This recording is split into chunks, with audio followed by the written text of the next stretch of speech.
Hot points here on VEASAN.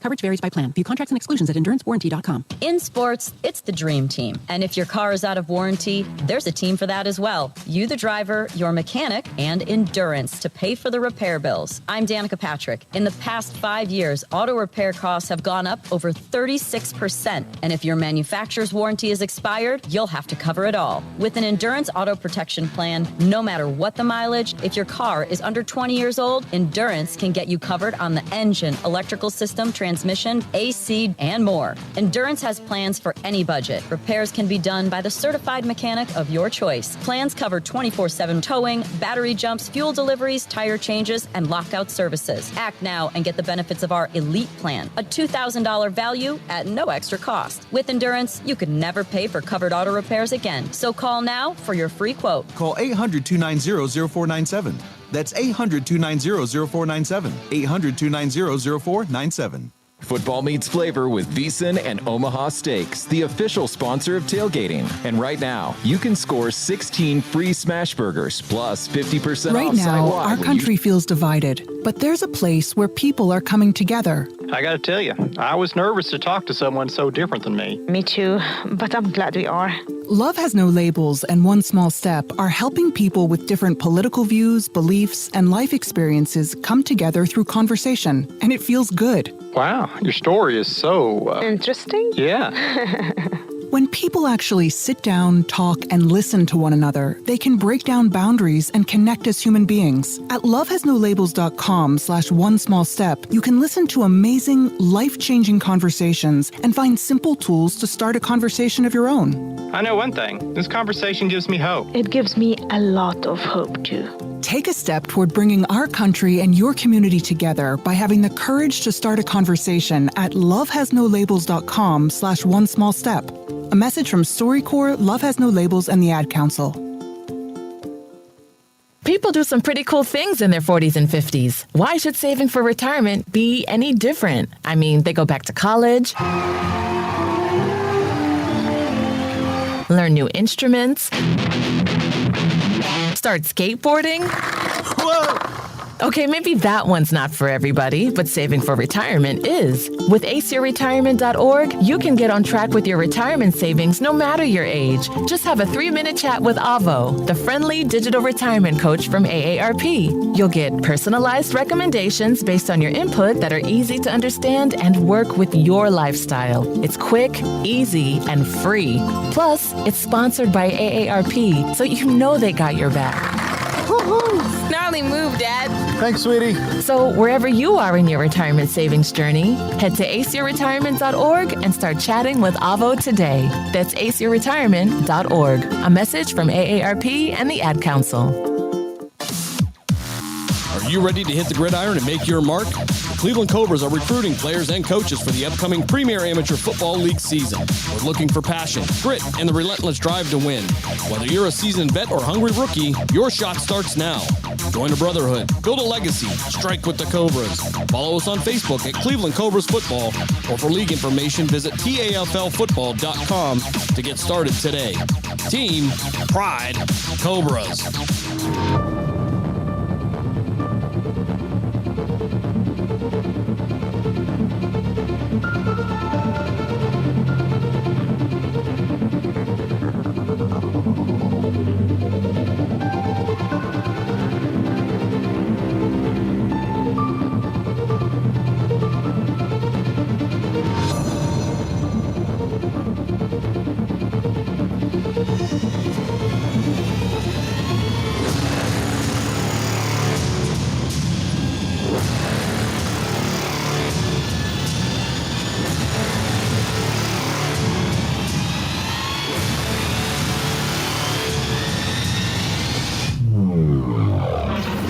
Youngstown, Warren, and Salem's local and national sports talk can be found on TuneIn and the Live 365 app at Western Reserve Radio, WRDB, The Scourge. Are you ready to join the legacy? This is your chance to become part of something special with the Youngstown Patricians. Honoring the proud football tradition of the Valley, we're on the lookout for talented post-high school athletes who want to make their mark on the field. Whether you're a seasoned high school athlete, college, or former professional player, develop your skills and become part of a team that values hard work, dedication, and community spirit. Don't wait. Begin your path to the gridiron by visiting youngstownpat.com or contacting us on Facebook at the Youngstown Patricians. Be bold, be legendary, join the Youngstown Patricians today. Not completing high school is more of a social thing than it was an academic thing. Even though all these years have passed, I still had that longing to have my diploma. At age 30, Carissa finished her high school diploma. If you're even considering getting your high school diploma, you can do it. No one gets a diploma alone. If you're thinking of finishing your high school diploma, you have help. Find free adult education classes near you at finishyourdiploma.org. That's finishyourdiploma.org. Brought to you by the Dollar General Literacy Foundation and the Ad Council. During the fall and winter, grilling season never ends, and Gessler Propane is your local supplier that makes sure you get your hard-earned money's worth. Why go to gas exchanges to pay higher prices for tanks not filled to capacity? Gessler Propane makes sure you're prepared for year-round grilling with 100% filled tanks at a reasonable cost. See Bob Monday through Friday, 10 to 4, and Saturday, 9 to 3 at Gessler Propane, 702 Youngstown Poland Road, Struthers, or call 330-755-9119. Gessler Propane. They got gas. Here's a fun fact for you. The average chameleon can point their eyes in 2 different directions. On the other hand, the average human can't.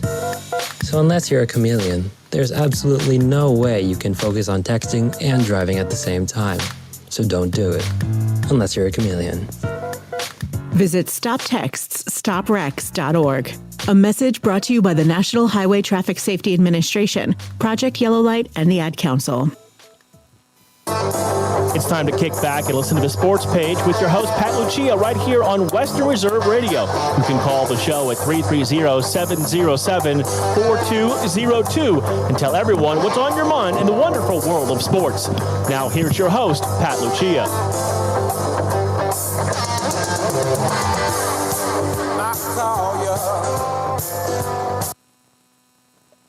Saturday morning sports page. Pat Lucia, 330-707-4202. Get in and talk sports. We do it every Saturday morning here. And here is Western Reserve Radio. A lot to get to. Wonderful world of sports. Right off the top, World Series. We will have Game 7. For those that did not watch the World Series, maybe went to bed real early, game did get over about 11 o'clock and change, so it wasn't too bad. The Dodgers came back and didn't come back. They won 3-1, went up early, and Toronto made a nice run at them in the 9th inning, but came up short. What it all translates, it means we will have a Game 7.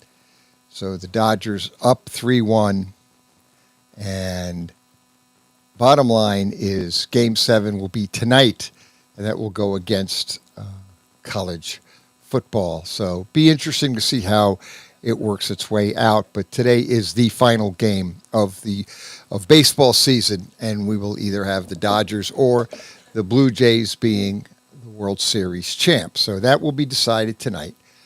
All good things. A lot to get to. Like I said, we have the college slate of games to look. Penn State, Ohio State is probably one of the top games of the weekend. Penn State, though, it's interesting because the point spread on this opened up like over 21. Ohio State was, I believe, like a 21-point favorite. Now it's down to 17.5. I don't know what the bettors are saying or Vegas is telling us. But now it is 17.5. It is noon at Fox, Penn State, on the road at Ohio State. Obviously, for those out there, James Franklin gone, not the head coach any longer at Penn State. He was fired. Brian Kelly also was fired this earlier in the week. And they also fired the athletic director in LSU. They parted ways. Now, evidently, down in LSU, the governor is evidently going to decide who's going to be the head coach, if you hear all the rhetoric going on down there. Also kept a little bit talk about that. LSU season, in their eyes, is proverbial in the tank, and they are moving on with a new head coach. And that seems to be the problem with college coaching. is bottom line is there has been a lot of college coaches getting fired in the middle of the season. I've never quite seen it this way. I mean, NFL, it's a different kind of a different deal going on, but college coaches normally they wait the season out, make the decision, and then they decide if they want the coach or not to stay on. But here in with this year, at least college coaches, maybe it's the NIL, maybe it's possibly the transfer portal. We talked about that last week, that impact. Maybe college experts just don't understand or estimate properly the quality of some of these teams. Teams are better than what a lot of these people think they are, and therefore the teams aren't as good, and the ones that you think are bad aren't as bad. Therefore, there's a little bit of a gap, smaller gap between great college teams and average to below college teams. You have the Vanderbilts of the world coming out of the woodwork. Big game today, Texas. That's also at noon. Another team that was really never a top college program, and now they're in the mix. I believe they're 9th in the poll. They're looking to get in the 12-team playoff. 7-1 record. They play 6-2 Texas. Should be a very good game. That's an ABC game today. But when you get back to what's going on in college football, there is just a big change as far as the great teams and the average teams. Years ago, you had teams recruiting great players and keep them away from the other teams in their conference. The reality is they would probably not even get to play, or they would recruit players with the idea that it would be a third or fourth string or maybe a second string on the bench. They were never going to see any really playing time. Those players now can transfer after 1 year. And I believe that is what you're seeing in college football, which in essence, what you're doing is you're spreading the talent level in college football across the teams, where before you had the Ohio States as an example, the Michigans, they had great talent. You could make the argument that the second or the third string player on the depth chart at Ohio State back in, say, the 70s and the 80s could start for maybe a Northwestern or a Wisconsin, and now they can. And that is what I believe is occurring, is these kids aren't going to sit at the Ohio States and the Michigans of the world and be a second or third string on the depth chart. They can wait. They don't have to wait that year any longer, and they can go ahead and just transfer to the other team. Within the conference years ago, too, they had that a rule where they couldn't even transfer within the conference. They could transfer out of conference, but they still had to wait a year. Now these players don't wait a year. They could just transfer. So if a player is not happy with their playing time or the potential they see, hey, I'm going to be a second or a third string tackle or center, name the position, and I'm going to have to wait or two years, and then I'm going to be fighting a recruit coming in behind me, so there's no guarantee I'm even going to start if I stay here a year. Therefore, they can go and transfer to another school and start. Bottom line is a lot of the coaches then, too, if you look at the other side of the coin, college coaches are recruiting off of the portal. They're not going and necessarily recruiting out of high school. Maybe they do a little bit of both, but they know they can build a team in a portal. So you're seeing a lot of the college coaches doing that, where they're just building their team through the portal because they know they're getting an experienced player, and they're not gambling on a kid coming out of high school, whether or not that kid is really a 5-star player or not. So now you're looking into that and you're saying, hey, wait a minute. We can get a kid that I've maybe seen some film on, and we can get him into our program, and he could start right away. I take the kid out of high school. I don't know if he's going to start right away. He might need a year or two to kind of get his feet wet, sort of to speak. So I've got to win now. And as you see in college football, it is gone almost to the NFL, where these coaches have to win now or they get fired. As you see, Brian Kelly out James Franklin out. There's a list of Billy Napier wins a game and gets fired. He beats Mississippi 23-21. He beats Ole Miss, and he gets fired after winning the game.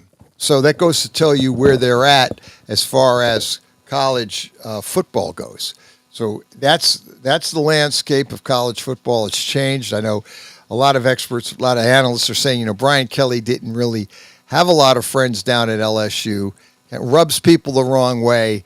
Not a touchy-feely maybe guy down there. And in essence, they felt like they needed to move on. However, we're seeing the outrageous buyouts, and I believe Kelly's buyout was in the neighborhood of $50 million. So the buyouts are obscene, but it seems like they have the boosters to write the checks, Dave Clark. And the boosters, whoever they are, write the checks for these buyouts, and these teams don't even blink, and they're moving on. Rule will not be going to Penn State, as they were kept rumoring, because he's staying. He signed an extension at Nebraska. So Rule from Nebraska will not be going anywhere but staying where he's at. Now that speculation is, who does Penn State go and get as head coach? Hartline's name, from the offensive coordinator for Ohio State, his name is in the mix for Penn State, and probably among many other names. So we'll obviously wait and see how that goes. But the landscape of college football has really changed. The portal has made it different. I think it's actually made college football better from an aspect of parity. You're getting teams like a Vanderbilt now, a power. I mean, they're SEC. They're 7-1. They play Texas today, 6-2. We'll get to that game. We'll try to predict our games. We were not awful last week. No. We were 5-6, I think, in college, and we were 6-7. Okay. Yeah, that's not bad. So we were not.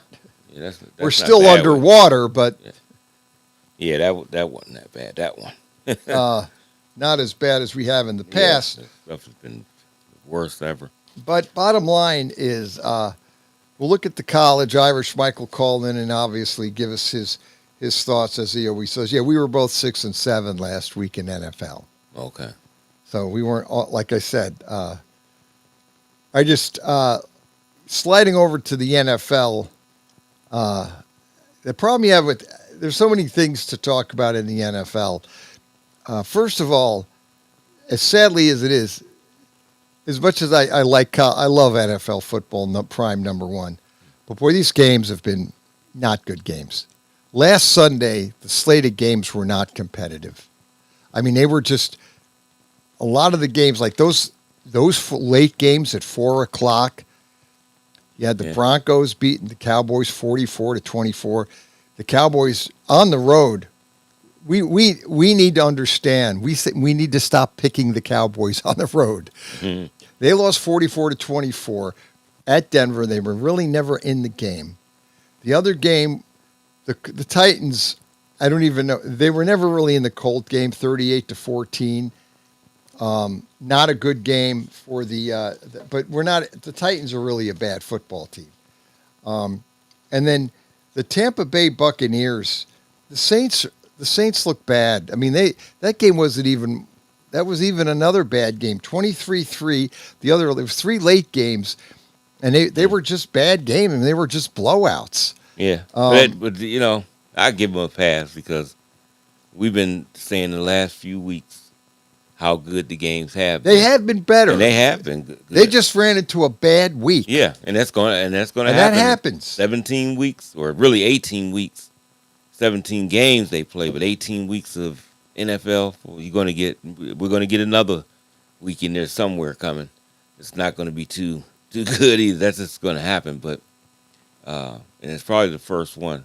Now that Denver Cowboys game, I picked Dallas. Yeah, we did. We did. Yeah, and I picked them not that I thought they would win, but I thought it would be close. Right, we did. And 3.5 points. And I knew Dak could get that offense out there and do something, even though that's a tough defense.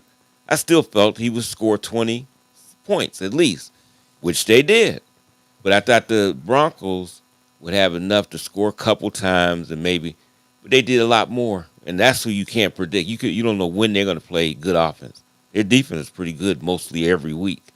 But that offense, you don't know when Bo Nix is going to be great, or they just have a lull and don't do that. Could it have been the Cowboy defense is Oh, just awful? right. Yeah. Sometimes if they can't get pressure on the quarterback, or they're not stopping the run, and then they don't usually get pressure that much. So if they don't stop the run, they're in trouble. But sometimes they do pretty good against the run, which keeps them in games because if the team goes to pass, they usually do pretty good, depending on who the quarterback is. So not that I think Bo Nix he just has those up and down lulls. He's still a good young quarterback. There's no question to me, but he just has those up and down sometimes. So I didn't know what kind of offense they might get out there.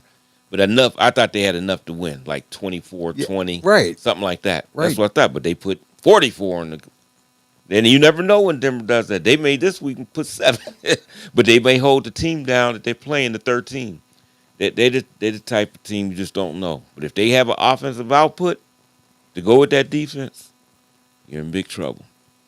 Well, the thing with Dallas is the reality with the Cowboys. I don't believe they're a playoff team. I don't know if they're 3-3-1. The defense has shown that they realistically have challenges on defense that they really cannot.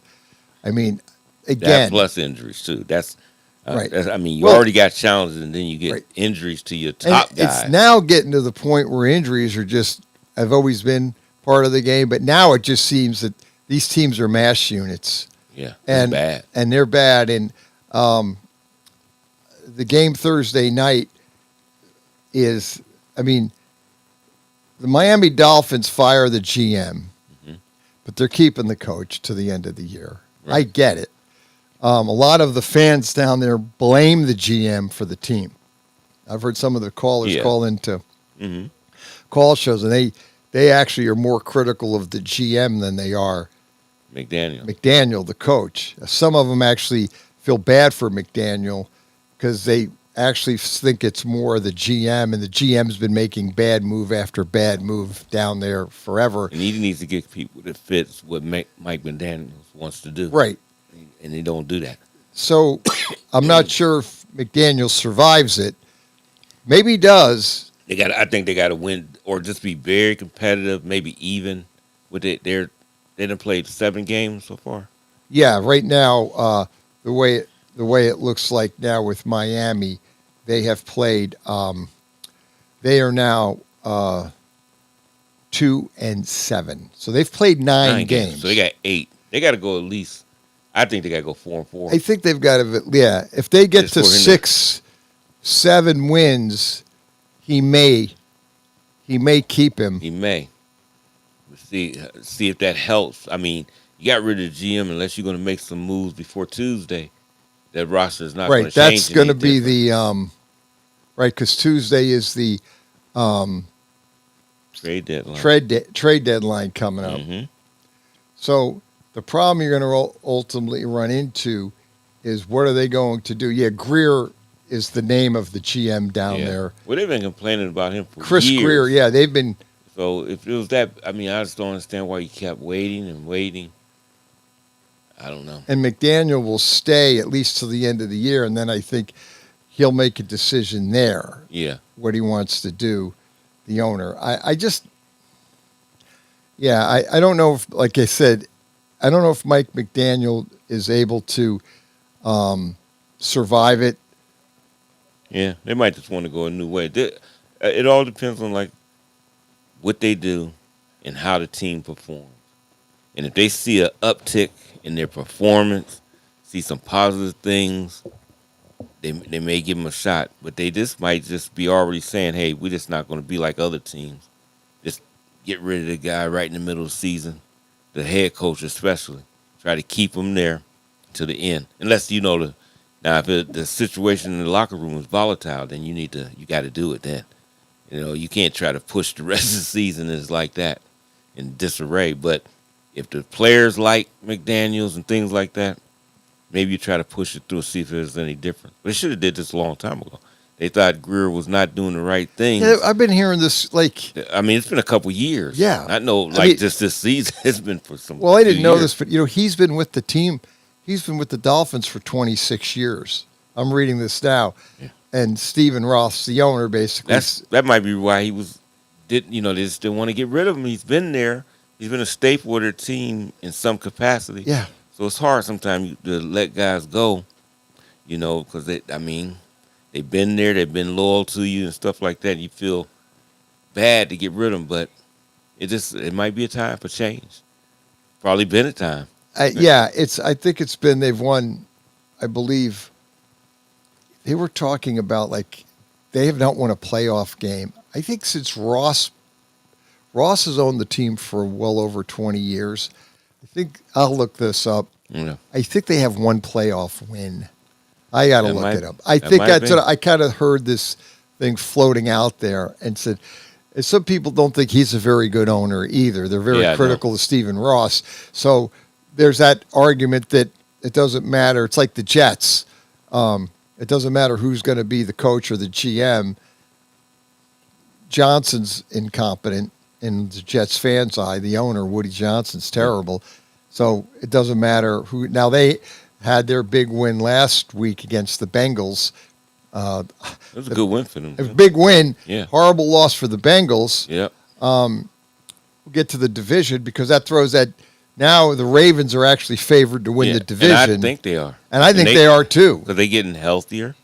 I Right. mean, you get Lamar, we know that, but I'm talking about other spots. It seems like the defense. Yeah, and if that gets better, if that defense, they got it. Well, the competition, getting over, looking at the other side, sliding, leaving the AFC East and the Dolphins and their issues. We'll get to we'll talk about the Jets, but getting over to that AFC North division, talk a little bit about that. I mean, to look at it, the team with the best defense in that division is the Browns. The Browns have the best defense. They just absolutely have no offense.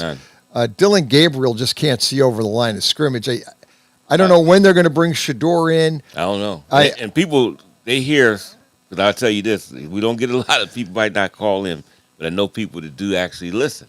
Right. They do at work, they listen. Sure.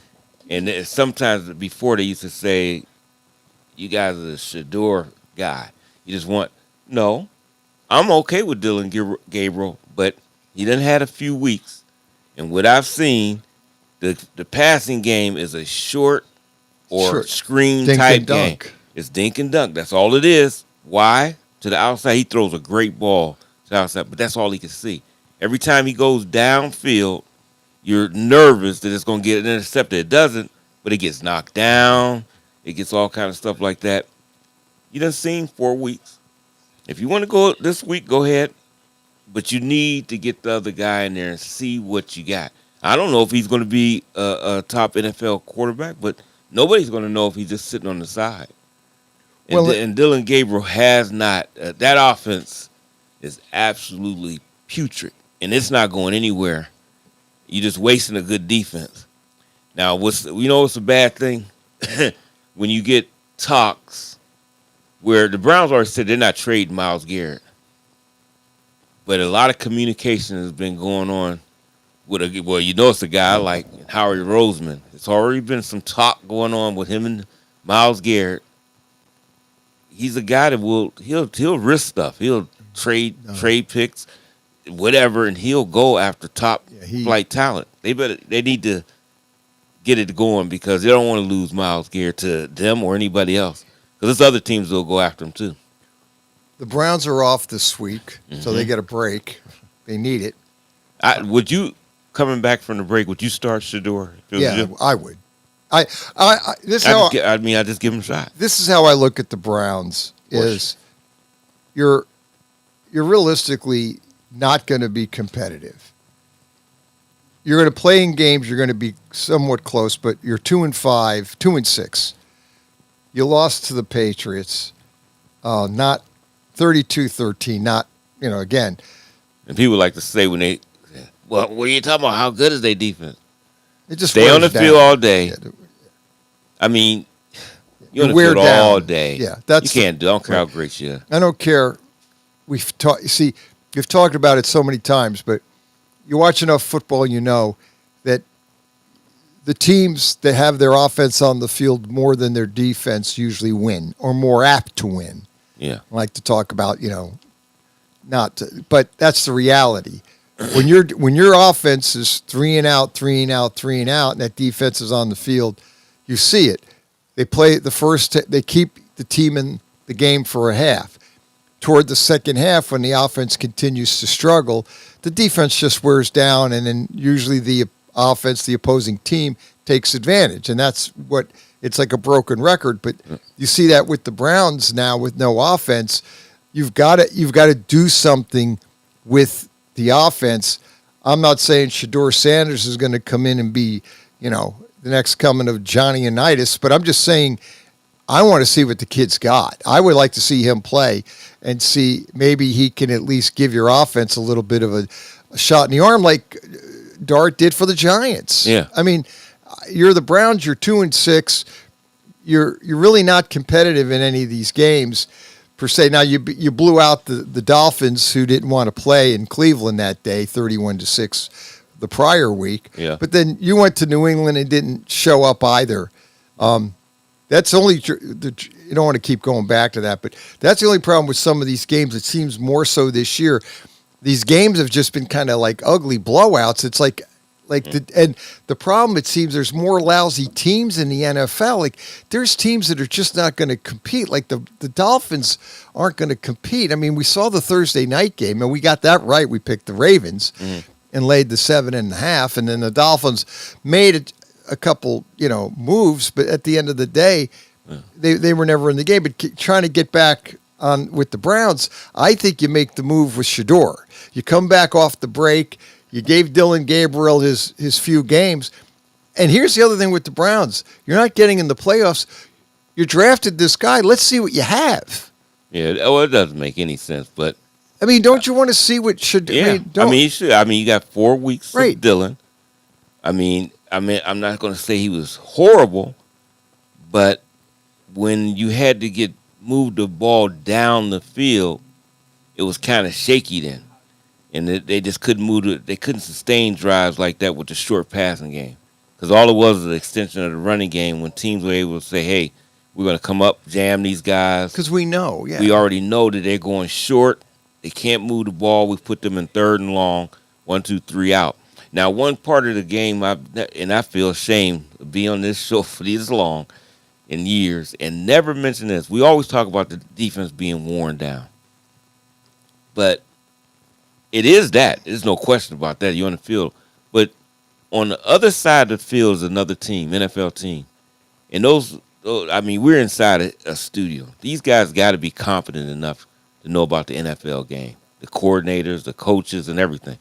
So if you have a great defense on the field long enough, just like you see them go to the sideline with the little iPad, they look at everything, analyze, they see what the defense is doing. What is they doing the majority of the times? What's their best switch when they do stuff? They find everything that you're doing, and then they go ahead and just game plan as they keep going. Change theirs a little bit and start attacking areas that they know you're doing. And then you look at it and say, "Oh, their defense is not that good." No, they every little trick that Schwartz might have or any defensive coordinator is already out the bag because they've been able to. You've been on the field all day. You've been on the field trying to switch things up and do something. You can only do that right, and they'll see what you like to switch to. Yeah, and they see the tendencies you might have. Right. That particular game, you got a tendency, then they attack it. Because they're always on the field. You see them, and they be tough. They be tough maybe 3 quarters. Yeah. And then maybe the last half of the 3rd quarter, you start to see things change. You'd be like, what's wrong? But it's the offense that's doing nothing. And that's the thing. Yeah, I've seen Dylan throw down the field, get fan and all, but it's not a sustained thing. No, they not don't all get day. They don't get any sustained drives. Get the guy get somebody a chance. I mean, you got to give Shedeur a couple. You draft him. Saturday Morning Sports Page. We'll be back after a quick timeout. First quarter in the book. We go to noon today. Back after this. Western Reserve Radio.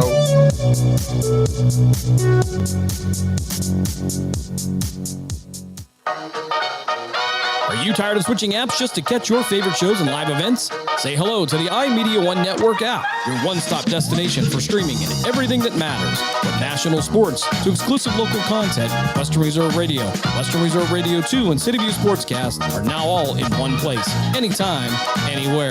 Download the free iMedia1 Network app on iOS and Android and unlock the future of sports audio in the palm of your hand. The iMedia1 Network, your sports app in the Valley.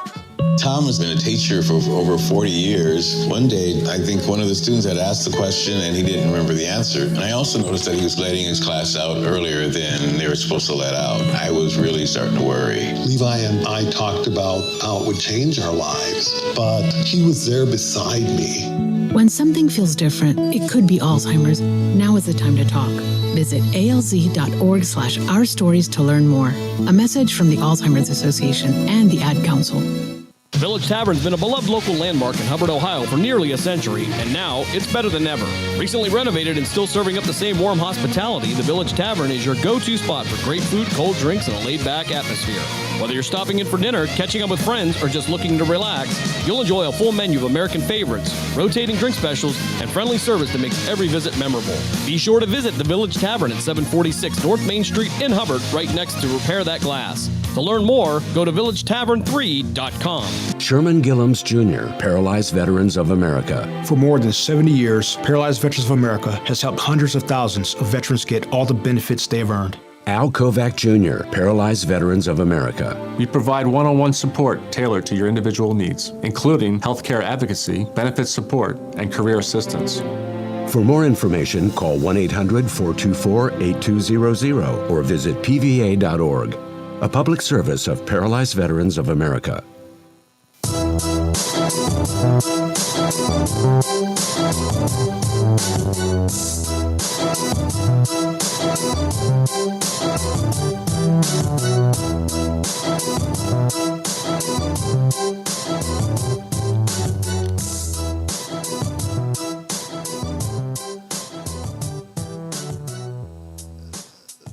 Saturday morning sports page coming right back at you. Yeah, just for the record, Cleveland plays the Jets on the so they come from the bye this week. They play the Jets off the bye at the Jets. And who they play after that? After the Jets, they would play Baltimore at home. At home. So they got the Jets next week. They're off this week. And then the week after that, they've got the Ravens. So yeah, just get the kid in there and let him just play against the competition. Why don't you let him come in against the Jets and play? I think you should let Shador play. Yeah, we'll see what happens. I don't know. Kevin Stefanski seems like he's locked in. Yeah, I know. That's kind of weird, but I'm wondering if you're not gonna play the kid, why the trade deadline? Just trade him. Trade him to the Jets. Trade him to the Jets and then play him. Oh, my gosh. I mean, the Jets are a train I know. And he probably wouldn't want to go to that organization either, but he needs to get looser organization. I don't know if. But I the only thing I say about that being at the Jets, you look at the Browns and it's just insane how they handle stuff. I just don't understand that. Not just that, it's been other situations. They just handle stuff that I just don't understand why in the world they do. And Stefanski, he's hooked on Dylan Gabriel, but I will say those outs he does, quick pass, they are on time. But they can't throw anything down the field. Yeah, you can't play the whole game like that. Well, it looks like the Steelers because Rodgers can't throw down the field either. I watched that game. Yeah, but he's better, way more efficient. But the problem you have with the Steelers is well, we'll get to it. The offensive line is not great. The offensive line isn't good. Rodgers is. That's why he's throwing the little outs is because he doesn't have time to throw downfield. Their offensive line is bad. When they play a good game, he goes down the field. When they protect him, the problem you have with Pittsburgh is not really the offense as much as it's the no defense. Yeah, which is weird. It's totally. I mean, they've been lit up 2 weeks in a row. Cincinnati, Flacco, Jordan Love. My gosh, if Jordan Love plays like that, he'll be the MVP of the league. Let's go to the phones. You're on the sports page. What's up? Good morning, Pat. Good morning, Dave. How you guys doing? Hey, Irish Mike, what's happening? I'm doing well. Hey, I know you're talking about pro football, but how about the goings on in college football Yes. the last 7 days? It's crazy. Yeah, we crazy. when I started the show before Dave got in, I was talking about college football, and the landscape of college football, I believe, has radically changed to my eyes, and a lot of it is parity that was really never in college football per se, because the big schools would over-recruit and keep kids away from other schools. Therefore, kids couldn't transfer without sitting out the year. And then I think you couldn't transfer years ago, I don't think you could even transfer within the Big Ten. I think you had to sit out like 2 years or something. It was some insane thing. Yeah. Now, that's off the board. These kids can leave. And we talked about it a little last week. Players, coaches, just because coaches aren't always right on how they rate their players. You know, I might look at my tackles and say one guy's a starter and the other guy's a second string. I could be wrong. The second string could maybe be better than the starter because he doesn't fit my system, but another school sees him, gets him, and now all of a sudden that school's pretty good because they're recruiting from the portal. Mm-hmm. And sure enough, you see in the Vanderbilts of the world, the Northwesterns of the world, good team. Vandy's an excellent team playing for a top 12 spot for the playoff. Yeah. These teams are coming out of the woodwork, but the landscape of college football has changed. It's made parity a reality, and it's better. Yeah, it makes it. But you know, with Vanderbilt, in all honesty, how long has the portal been out? Maybe 3 years? 4? I don't know how long we've had the portal. I think it's been 3. About 3 Irish years? Mike, how long have they been with this transfer? Was it about 4 years? About 4 years. 21, now, Now, I was looking at something. I was trying to go back in Vandy, and you've seen their program improving anyway before the portal. Yeah. So once the portal came in, you already showed great improvement. Then the portal came in, and they just leaped to another. It's not taking as long. Where it might have took another 6 years to get to where they at now, they were able to get to it much quicker. And they are, I mean, that's not a team used to could just look at the calendar and say, who we got? Vanderbilt, check. We got to win. You can't do that no more. I don't care who you No, they were like the Northwestern of the Big Ten. Yeah, not no more. And now, they're not. How about this, Dave Clark, for some trivia for you, my friend? How about this for some trivia? Brian Kelly's last 2 losses at LSU before he was let go were Vanderbilt and Texas A&M. Yep.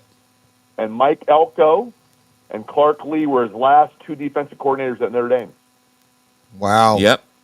And How about that for a stat? And they both at the. They're both defensive coordinators for him. Mike Elko was there for a year, and then Clark Lee was there for 3 years. Both defensive coordinators. And he lost both. He lost to both of them. Yep.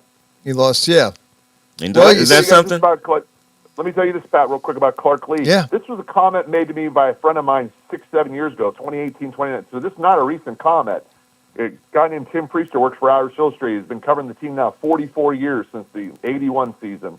And 45 years now. But he told me back in 2018, 2019 that Clark Lee was one of the 3 best assistant coaches ever be at Notre Dame since he's been covering the team. He said he's very, very smart, very knowledgeable, and he knows his football.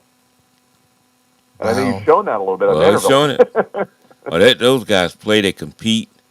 I know they must really, really like that guy because the way they play for him, they play hard, and they know they always in games. And the quarterback, I liked him everywhere he's been because I didn't see him. I watched all those kind of games when I think it was in New Mexico somewhere. I watched that guy play. He's always competitive, tough, and that's what that team is like. They don't back down from nobody. Don't back down from anyone. No, the only loss was to Alabama this year. Yeah, and that was a good game. And they're ninth. They're ninth in the poll. They're vying for a top 12 and they play in Texas, playoffs. Right? At Texas today. They're down in Austin today. Yep. And Arch has been cleared. Is ready. Arch Manning's ready to play. Yeah. So maybe Arch better be ready to play in college next year too. Good thing or bad thing? Yeah, I know. You're right. You better just get ready to play next year too. I don't know anything about football. I know nothing. All I know is when that backup quarterback comes from Texas and throws the ball, he looks pretty damn good. That's all I'm going to say. Yeah, the guy they got in there. Yeah, the backup. Yeah, I forgot his name, but he looks decent. Yes. What is the name every of time the you put back? him in, I you forgot gotta his wonder, name. Are they making the right choice here? I mean, this guy was throwing stuff on a line. I mean, Start. I said, woo. You know, and I understand it is a thing. A lot of times the backups come in and they can be calm and relaxed, but they put too much pressure on Arch. And just they did with all the hype and all the thing. But see, he's got to be able to tune that noise out as a player. You got to tune it out. Who's the is it? Let me see. Their backup quarterback. Their quarterbacks on this roster are Joe Tatum, Trey Owens, Kerry Lacey, Luke Dunham, and Matthew Caldwell. Wow, they've got Matthew Caldwell, Luke Dunham, Kerry Lacey, Arch Manning, Trey Owens, and Joe Tatum are the quarterbacks on this roster. Okay. I think it's the first one, but I don't know. Is it All Matthew I know is Caldwell? It could be. I can't. I just know he played Well, he's a senior. Yeah. 6'4", 212 of the quarter. And then there's, and there's a Trey Owens who's 6, but he's only a freshman. It might be Matthew Caldwell, the senior, who's 6'4", 212. Yep. Well, that game is at what time today? That game is at noon on ABC. Yeah. And you guys know you don't want to take me to Vegas with you because my upset special of the week last week was Mississippi State at home getting 6.5. Yep. And with 11 minutes left to go in the game, Mississippi State was winning 38-21 over Texas. Correct? Yep.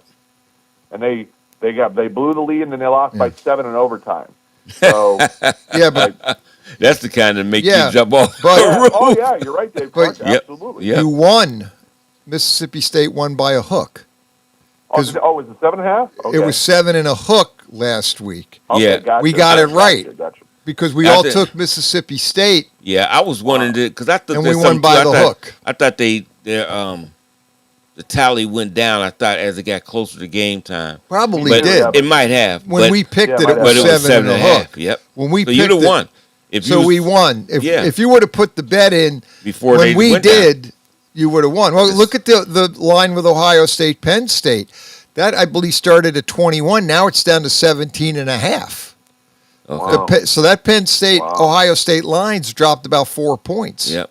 Because I believe it opened to 21. It was either 20.5 or 21. It opened to 21, I thought.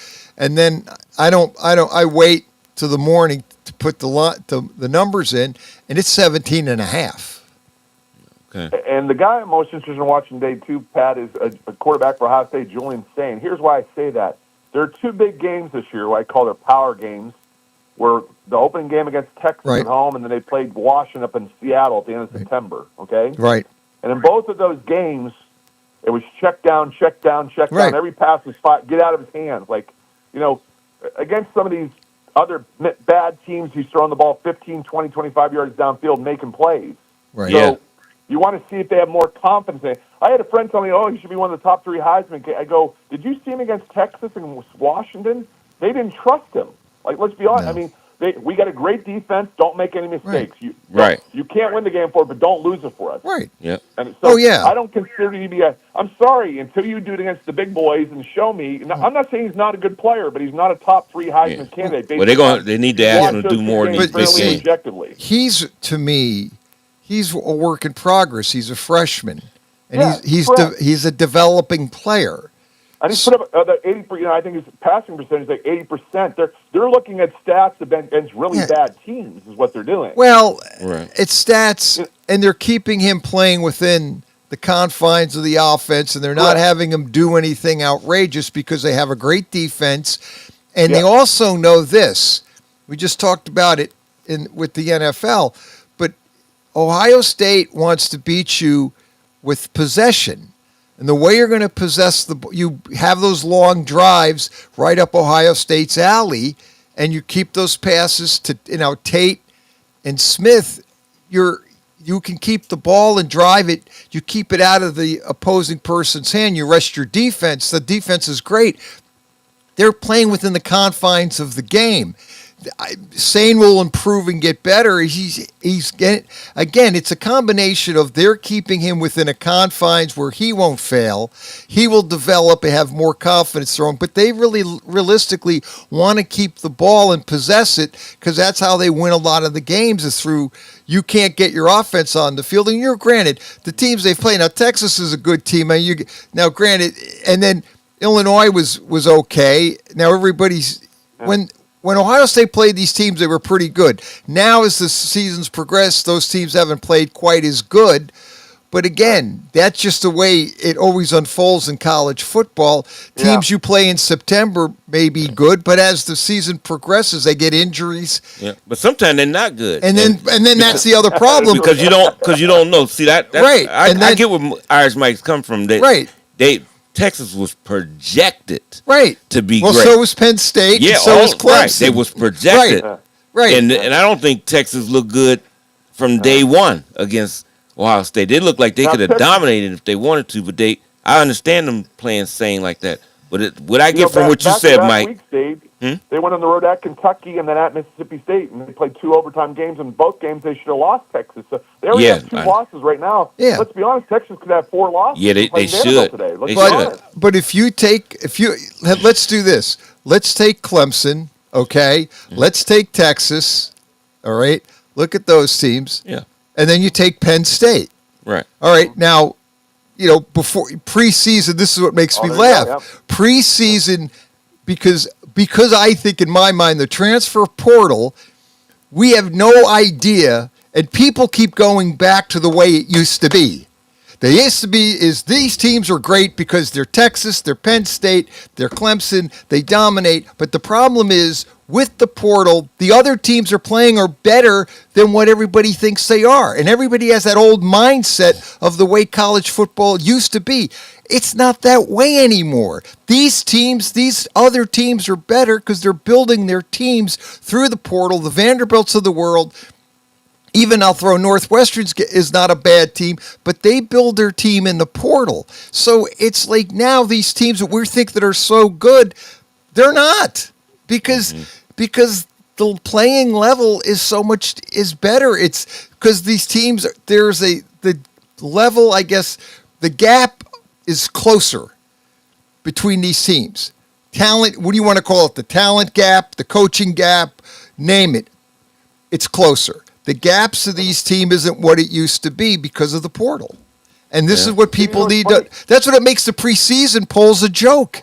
And Pat, this is not like the NFL where guys are under contract. You could talk openly. Podcast guys do this all the time. They'll openly talk about other players and other programs and say, "Oh, I would love to have that kid in our program next year," and they would say his name. And it's not a violation, right? You didn't do anything wrong. No. I mean. Yeah. Notre Dame needs a place kicker. This kid for Pitt's phenomenal. He's a true freshman. Okay, they're already talking about Notre Dame podcast. Oh, Notre Dame should go after this Pitt kicker and give him what he wants, right? Sure, that's not a violation. You didn't do anything wrong. Right. Well, and here's the other thing with the coaches now. All of a sudden now the coaches end up like who thought James Franklin would have been fired? Not 10 weeks into who thought that was coming? Is Dabo Swinney going to get fired? Because he can't coach anymore, and James Franklin obviously he had to go because the team's failing, underperforming. Look at his resume. It doesn't matter. The team's underperforming in everyone's eyes, so they fire him. Brian Kelly gets fired. In my eyes, Kelly just has got that personality. He has no, he doesn't gain a lot of friends down there because of his approach. He's 34-14, right? But 34, yeah. And they just don't like him, right? Right. He got blown out. His 3 years, he got blown out at home against Tennessee a couple years back. Last year was Alabama at home, and then the other night was Texas A&M. Right. And they're embarrassed by the Dave Clark always says it's hard to bet against LSU at night at home. Right. Right. You say that and all they the time, got Dave, absolutely They've gotten blown out by 4 touchdowns or more at home by Tennessee, Alabama, and A&M the last 3 years. And that's a sign that you got to go. Yeah. Yes. At least down there it is. Yep. Yes. And then here's all of a sudden now, Pat Lucia, let me say this from Notre Dame fans' perspective. Go ahead. Everything that Notre Dame fans said about Brian Kelly when doing LSU, we were making up sour grapes. That's a real football program down there. We could take anybody we want anytime we want them, et cetera, et cetera. All the things that I heard about Brian Kelly, LSU fans are saying the same. He does not like to recruit. He loves to play golf. Brian Kelly never likes to recruit. Right. That's been the worst kept secret in Notre Dame for years. But now all the Notre Dame guys are coming out and laughing, telling story after story after story of what they heard over 12 years there, of what they heard back 7, 8, 9, 10 years ago that LSU fans are talking about now. Yeah, bottom line, right. He's a football coach. He's a guy, Dave Clark, he draws the chalk and starts X and O on the board. That's what he wants to do. Yep. I always told people privately, my friends would laugh at me, Brian Kelly would be a much better pro football coach than college because he does not like to recruit. But I was saying that 7, 8, 9, 10 years ago. Yeah. No, I think you're right. I think that, but he's been a good college coach, even though he doesn't really like to recruit. He has been a successful college coach because he is a good coach. Doubt. I think he can coach. It's just the recruiting. But now with the portal, a lot of these guys, but now with the way the landscape of college football, with the portal, you don't really have to recruit. You can go after kids that a known entity and Deion's done this and he's not the only one. A lot of these coaches who complain about the portal, this makes me laugh. The coaches complain about it, but they turn around and use it when they want to go get players. So they complain, the portal's terrible for the game. Yeah, but you turn around and use the portal to build your team. And you'll go get your second string. You'll go get the second string tackle from Alabama and Tennessee, using it just as an example. And you'll bring that guy in and start him, and then you start the team starting to play better because you would rather use the portal to recruit because you have a known entity. You get all these 5-star kids. You're getting you think as a 5-star kid. And ultimately, the kid gets there, and you found out the competition. Look at Arch Manning; he played against nobody. Yeah, correct. Had no competition, and everybody thought he was a 5-star recruit, and he was going to save Dallas Cowboys and Jerry Jones. Remember? Sure. He was supposed to. With the portal, Pat, it's about the money too. I mean, sure, money's a big factor. That's a big factor. Money is, but I think what I really think is a little bit more important than the money is the playing time.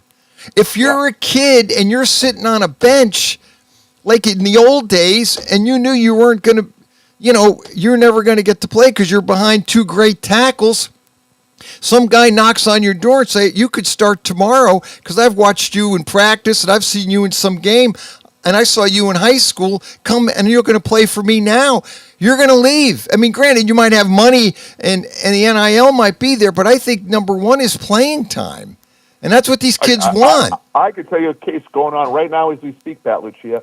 If you remember last year in the semifinal against Penn State and then against Ohio State, Notre Dame had a wide receiver a sophomore named Jaden Greathouse, number 1. He scored 3 or 4 touchdowns in those 2 games combined against Penn State and Ohio State in the title game.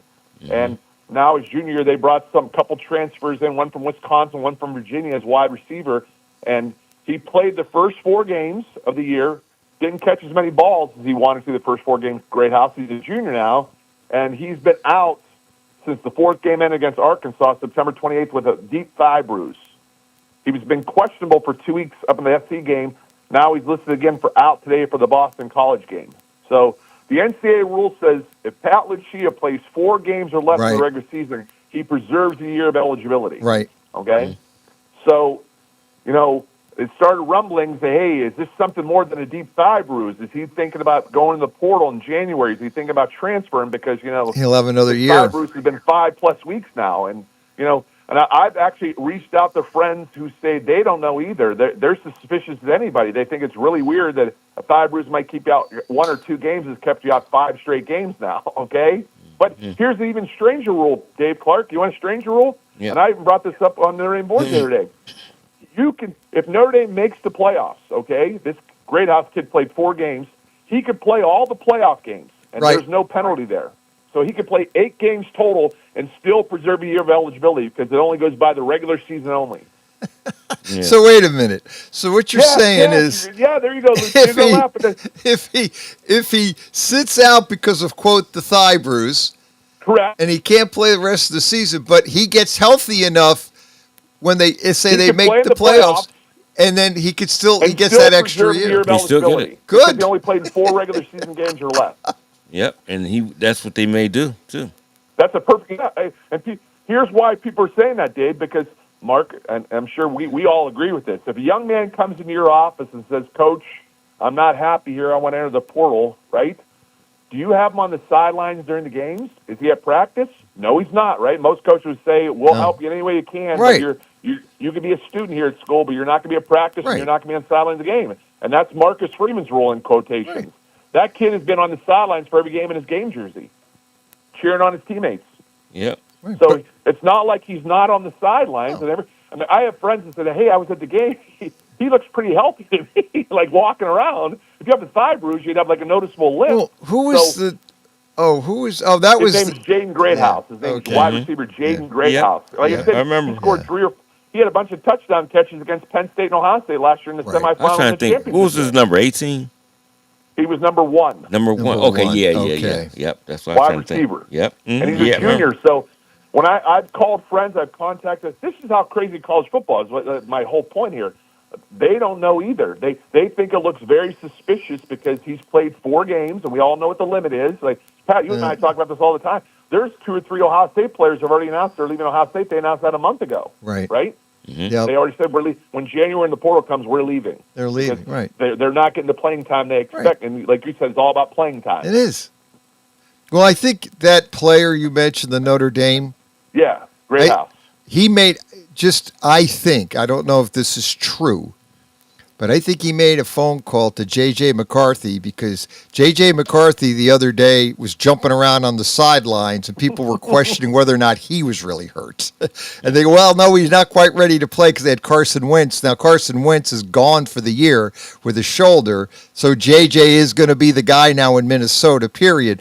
But I saw the same thing come up, what you were saying, with J.J. McCarthy. It was a game ago where they saw him running around on the sidelines and people were saying, well, he doesn't look like that, he doesn't look injured there. But they were saying, well, no, he's not quite ready to play, whatever you want to make of that.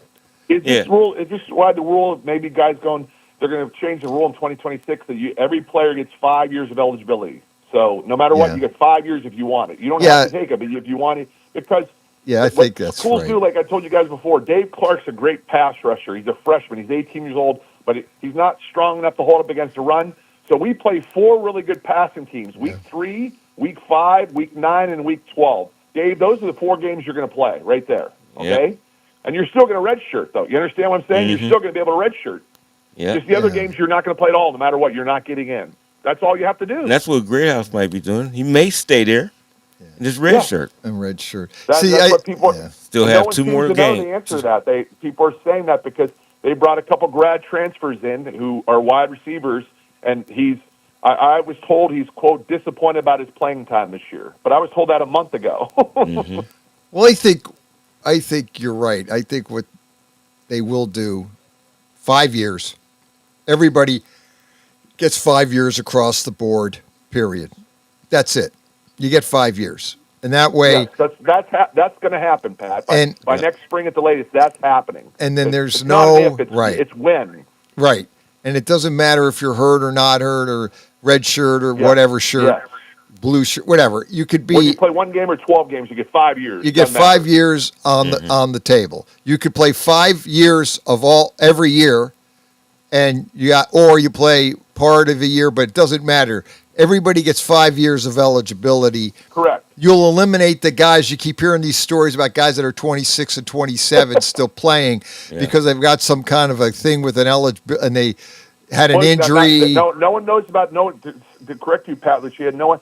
If you have a medical procedure, you tear your ACL, then they're still saying that you could be quote, a 6-year senior, but it's got to be a proven medical injury where you played 4 games or less. Like you had surgery and the whole where they could backtrack it to your doctors and everything. Right. So you could be quote, still a 6-year senior under this new guideline. Right. So only ways I see him being old is a guy coming to I don't have a problem with that either, late. by the way. If you got hurt, you got hurt. You can't do it. Yeah. But it's got to be a legitimate injury. Well, I think now you go 5 years period, and and there's no thing for injury or anything. You got 5 years period. Okay. Because you got they had the COVID year and another year, and all of a sudden these guys are 27 years old and they're still playing college football. They appeal unless they come to school late. That's different. You have a guy. If you have a guy, go. and then he gets 5 years, right? Yeah, once he starts. Once he starts the clock. Hold on, Irish Mike. We got it. We'll get to our college picks here when you get back. Saturday morning sports page. It's already halftime. Where did the show go to? We got a lot to get to, Dave Clark, too. Back after a quick timeout on Western Reserve Radio.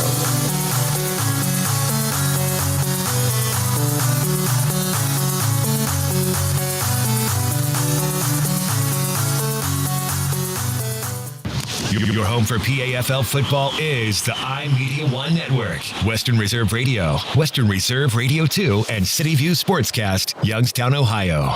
Western Reserve Radio is the Valley's online source for sports talk and local live events. Tune in and be a part of their live weekly shows, as well as all of the hard-hitting action of Youngstown Phantoms hockey, high school football, and the GDFL. Find them at westernreserveradio.com. Tune in and the Live 365 app to be a part of the area's sports conversation. Be sure to visit them on Facebook at Western Reserve Radio and on Twitter at WR_radio. Honorary Forest Ranger Betty White here, lending a hand to my dear friend Smokey Bear, because for years he's only said, only you can prevent wildfires. But there's a lot more to say. Like if you park your car on tall, dry grass, the hot exhaust pipe can start a wildfire. So keep the animals safe, especially the cute shirtless one. Go to SmokeyBear.com to learn more about wildfire prevention. Brought to you by the U.S. Forest Service, your state forester, and the Ad Council. Located in Applewood Estates in Boardman Township, the Applewood Swim and Tennis Club offers a pleasant family environment. Choose a membership that meets your needs and enjoy a relaxing venue that includes not only swimming for the family, but also youth activities such as competitive swimming, tennis, and more. Enjoy the friendly atmosphere all summer long with the staff and members of the Applewood Swim and Tennis Club. For more information, go to applewoodswimandtennis.com or call 330-953-2833. If I could be you. And you could be me for just 1 hour. If you could find a way. To get inside each other's mind. Walk a mile in my shoes. Walk a mile in my shoes. Walk a mile in my shoes. We've all felt left out. And for some, that feeling lasts more than a moment. We can change that. Learn how at belongingbeginswithus.org. Brought to you by the Ad Council. Walk a mile in my shoes.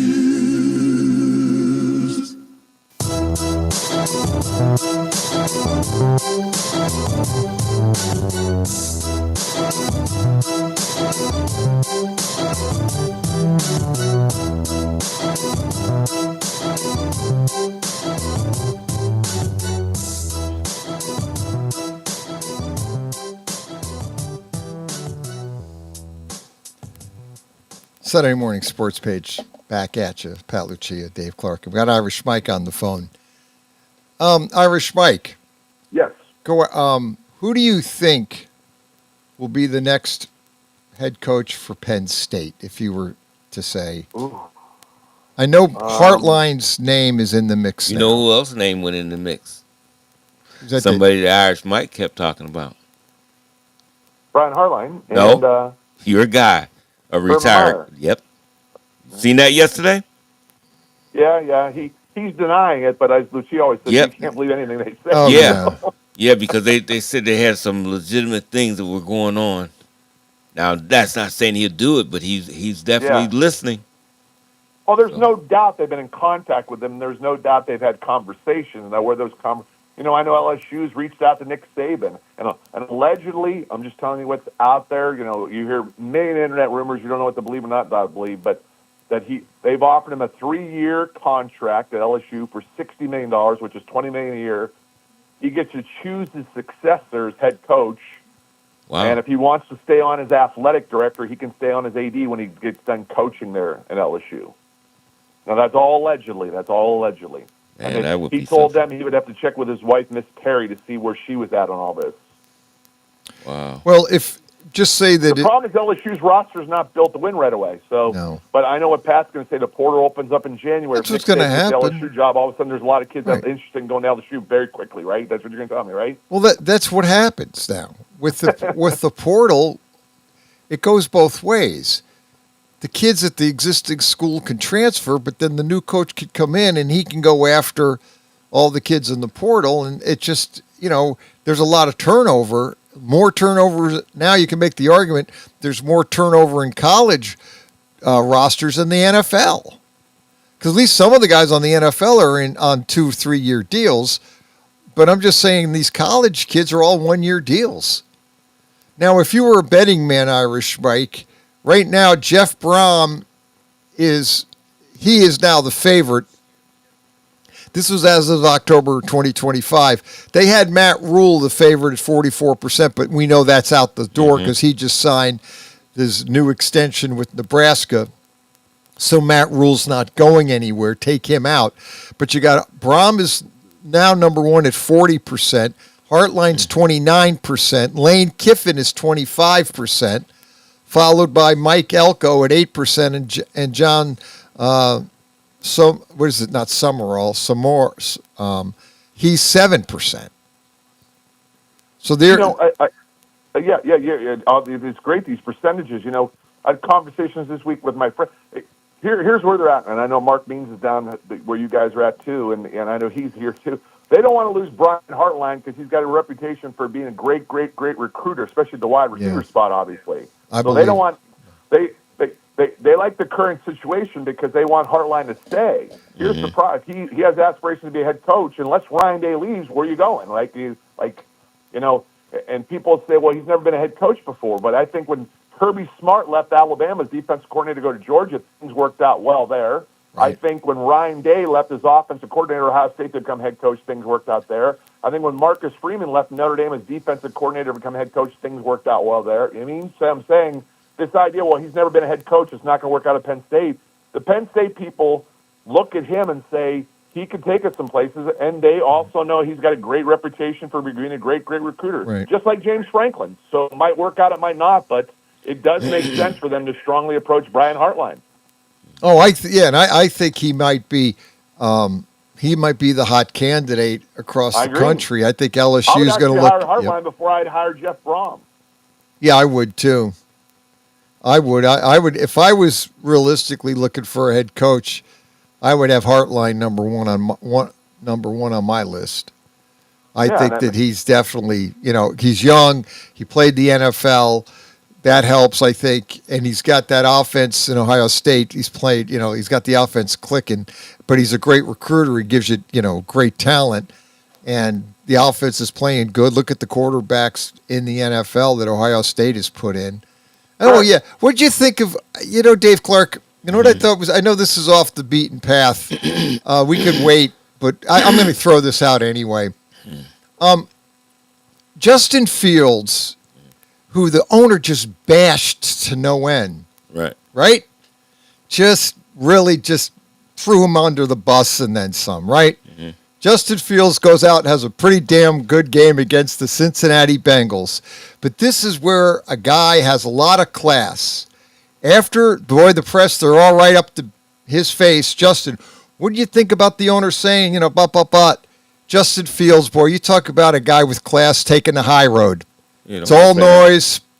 Don't care. I was worried about myself. I knew I had to play better. He was going on about how he cried and he did what he needed to do. Yeah. And he even got a lot of respect from a lot of people because he could have, definitely, because no one likes that owner of the Jets. Yeah. And everybody feels, I think a lot of people feel bad for Justin Fields because he's in such a crappy team with, a crappy organization. Yeah. But I give him a lot of credit. He played a great game against the Bengals and their defense is pretty much, but there's a lot of defenses like the Bengals, and we'll get to that. He didn't have good games before. I just think I do think he's a backup, but he can give you a good game. Yeah, he can give you a lot of good games. The problem I didn't like, the owner.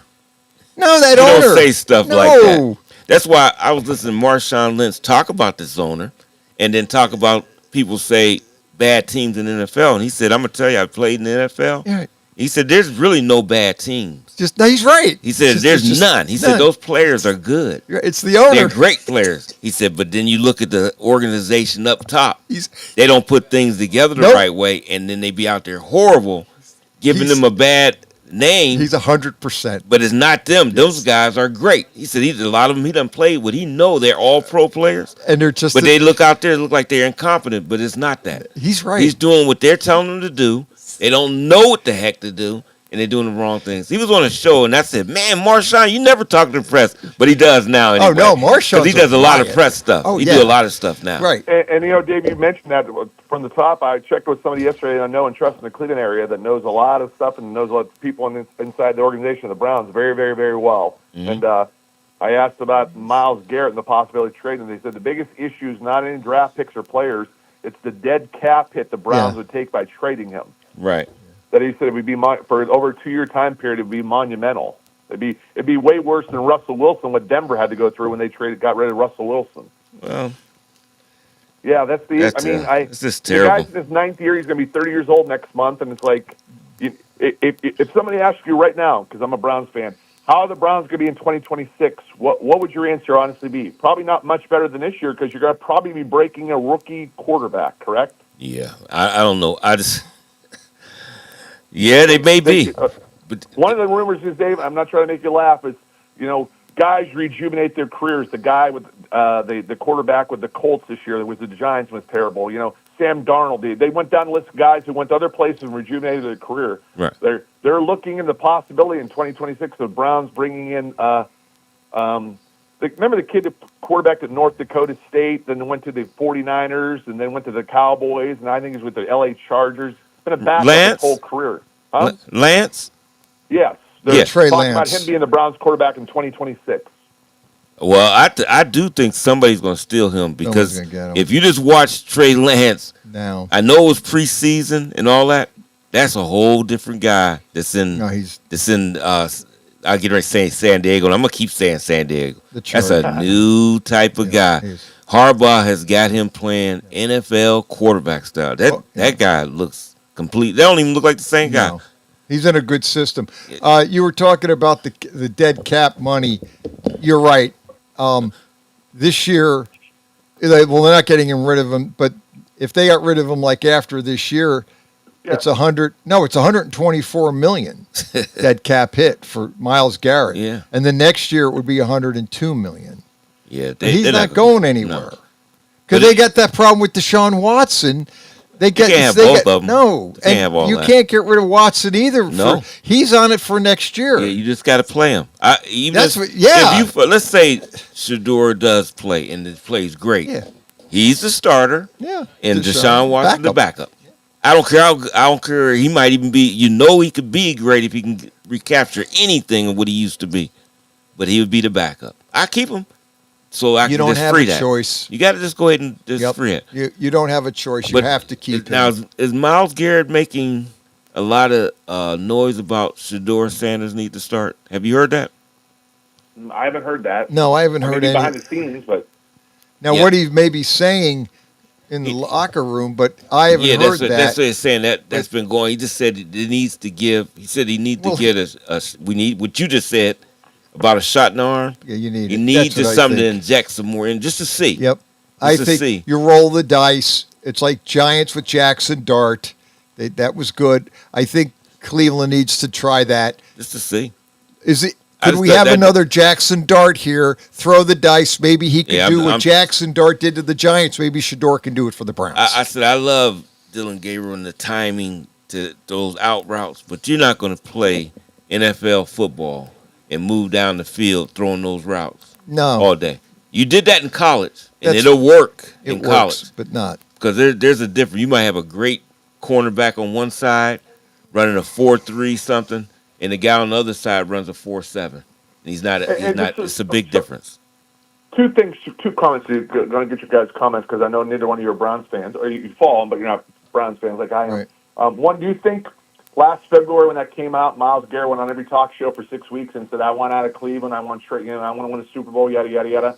Do you think that the owner got involved, has them in regards to because the Deshaun Watson trade was so bad and blew up in everybody's face that no matter what, Myles Garrett's going to retire as a Cleveland Brown. Win, lose, or draw, we need it here because they didn't want the fan base to turn against them even worse than it is now. Yeah, I agree. I think that got a part of it. Yeah, I think that had to be. That's definitely part of it. I think you get rid of Myles Garrett, You had a debacle with Watson. With Watson. I think all of a sudden you don't have to. It's going to be hard, but you won't have the fanfare that you usually. One thing about Browns fans, I'm gonna say it. You talking about loyal fans? Oh, they're loyal to the team. I don't care. They go. They have went 0-16, and they don't care. They will be in that stadium, filled to the rim, and go and cheering. And they'll have those. That's just them, and they all over the world too. I don't care where I've gone. Yep. There's loads of Cleveland Browns. They're the fans. most passionate group. I mean, it's loads of them. So. Yep, they are. They love their team. But they're upset with Haslam. That's what I said. That's why I said Marshawn Lynch. When I listened to that, I said he's saying everything correct. It's not the players because there is no bad team. But you know, Barry, they're upset with. The guy they all point now to is the problem is Di Podesta. Yeah, no, he's the guy that a lot of the fans are saying. He's the guy screwing things up. In some of the fans' eyes, they blame him, and they put a lot of the blame on him. Yeah, well, and he seems to be able to get around everything because the GM, Barry, and the head coach, Stefanski, are the ones, but it's not them, it's him. Now, I don't know if that's true. I just know there's a lot of Browns fans that follow it close, and they can rattle off all the decisions that he made. Yeah. Well, I got a problem with him making decisions when he's not even at the he's not even in the building. No, and that's the biggest one of the biggest you gotta be in the building, Yes. so you get a feel for what your team is about. Yes, you can't be somewhere else. Right, and that may be control. Yeah, that's big, and that's one of the biggest. I like that. Yeah. Yeah. Well, have my remote control and I click them on. It's like the same thing in Tennessee with the owner. Adams, his daughter. The daughter's not in. She's in Houston, and she's making all the decisions for Tennessee, and it's a train wreck. And it's going to be a train wreck for a long time. And you lost the best. You fired the best, maybe one of the best coaches in the game, Rabel, who now is taking a team, and now they're. But I'm telling you, when Adams got sick. Was that Yeah. Bud Adams? Bud Adams. And all that, and all the situations, they have been straight downhill because the first bad decision they made was getting rid of, what was the coach name? Fisher. Jeff Fisher. Yeah, they got rid of Jeff Fisher. Jeff Fisher always keep them competitive. Yep, he did. No matter what, he can have injuries, whatever. Right. They were competitive all the way. Get rid of him. And in 2024, who did Mike Vrabel consult with? What organization did he consult with? Ohio State. That's where he was. Oh, no, Browns. no, he was with the the Browns. Browns. That's right. He was with the Browns. You don't think Browns fans knows that one either? Yeah. Oh, no. That's right. He was a Coach of the consultant. year this year in 2020. What NFL coach is leading candidate to be coach of the year this year? No, it's going to be Vrabel. Well, And Browns when they fans were say you had him struggling, on your sidelines and you blew it. That's Yeah, what when they were that's what they're struggling, saying they now. wanted him. You had it and you blew it. They already said they wanted Stefanski out, and they wanted Vrabel. Correct. But you know what? Stefanski, his offense and things, he's done great things when he's at Minnesota, blah, blah, blah. Whatever. My thing is, when you think of Cleveland Browns, Vrabel fits what they what I know of Cleveland Browns. I'm talking about taking it way back. Rough. Tough. Hard. We're going to play this game in the trenches. He loves it. Wasn't that the Browns years ago? That's what it was. A Punch battle. you in the face. Yep. Yeah. All that. See, this little. He loves Dylan Gabriel. He said because he runs that so efficiently that that's not winning in that division. Not in that division. They won't even win in that division because if you get Pittsburgh at the top like they should be normally, Baltimore playing at their top with their defense, if they're there. You're not beating them teams with that. Yeah. Well, and Pittsburgh's in a whole different. Hey, you got a lot of issues in Pittsburgh. You threw how much they have. They spent the most money on the defense. That's the highest paid defense in the NFL in Pittsburgh. Mm-hmm. Look how bad they look. I mean, they got lit up. Jordan Love looks like. He could be if he plays Pittsburgh every week. I watched that game. Jordan Love lit them up like a Christmas tree, and then Joe Flacco did it the week before. And Jordan defense is playing bad. And I got news for Pittsburgh, man. You may not make the playoffs because I don't think you're going to win the division because Baltimore's got wind. I think they're going to win. And I don't know if Pittsburgh's even making the playoffs. They might not. The defense got to play better. Oh, my gosh. I think the offense can play well enough to win. The offense is okay. Yeah, they can win. Right. But not with that defense. But that defense is dog awful, and you paid. They were talking how much they have spent on that defense, and they're terrible. But I'm trying to think where they spent it at, though. Well, they had to give J.J. Watt a bunch of money, and then they gave somebody else. Probably look through the. They gave Porter some extra. Yeah. They didn't really that bring. J.J. Watt contract's going to be a big bust. I'm telling you guys. I know. He does not look anything close to Myles Garrett right now. He doesn't look anything close to Myles Garrett. No, he's not. He's not that. I mean, I'll be honest with you. I think Brian Burns for the Giants is playing better than him. I know. I take one guy. Verse. You could the guy start for the right. Rams, Start I take naming him in a minute. right. I That take young him. guy. Abdul Carter for the Giants is playing pretty good. I mean, I would start rattling off people. J.J. Watt could be at the tail end of the career, and now you got a bunch of money in his pocket, and he's not that good. I mean, Pittsburgh, you got problems with that team. Wow. Because at the end of the day, man, you're getting lit up on. You are getting absolutely drilled on defense. That defense is so poor, and who was the tight end from Green Bay? They made him look like the best tight end in NFL history. He was from running North Dakota, right? From North Dakota, from North Dakota. They were doing. He grew up in a town of 400 people. Correct. Yeah. Who was that? The guy from Green Bay who's playing. He's the tight end from North Dakota. Oh, okay. Honest to God, he was open. And then he was running down the field. Yeah, Nobody Tucker can Kraft. catch him. That's it. Yeah, Tucker Kraft is a good tight end. But the Pittsburgh made him look like the greatest tight end. Kellen Winslow. It made him look like one of the greatest tight ends of all. Mark Bavaro, healthy for the Giants. I watched that game last week. I'm going, who's guarding him? Yeah. Well, and every time he caught the ball, they couldn't catch him. Yeah, I know, because he is a good one. I like when people say you could be a part of a team's game plan, or you could be the focus of that team. And people focus on Tucker Kraft when they go and play him. They didn't. No. He should have been. The scouting report should have been a star next to him because he's been like that. He's like Laporta is in Detroit. Yeah. You got the game plan for them to take them out of the game, because if you get them guys going, forget it. The rest of the team is going to be doing all kinds of stuff then. Because those guys are vital. Oh, my gosh. Their team. And why wouldn't they be on the scouting report? But they was acting like, we just let them run through the zone. I would have had a man on them all the time. I mean, I'm serious. I mean, I watch them. I got news. If you're a Steeler fan, I know a lot of people are not happy with Tomlin. Or is that the coach? Well, and therein lies. Is that the defensive coach strategy to play like that zone? See, now herein lies the problem. The problem they always keep saying is Tomlin always has he's always blaming his coordinators. Right. Some said, wait a minute, what about him? He's the guy. He's making the call. Why is his team playing so bad? We spent all this money on the defense. We should take over that. Now, some guys do. Coaches are like that. If they allow their coaches to coach, then they let them take full reign of what they are. If they're the coordinator, they let them do it. But after a while, if they're messing up, everybody's going to point the finger at you because you're the head coach. Right. So you got to take over. Just take it over.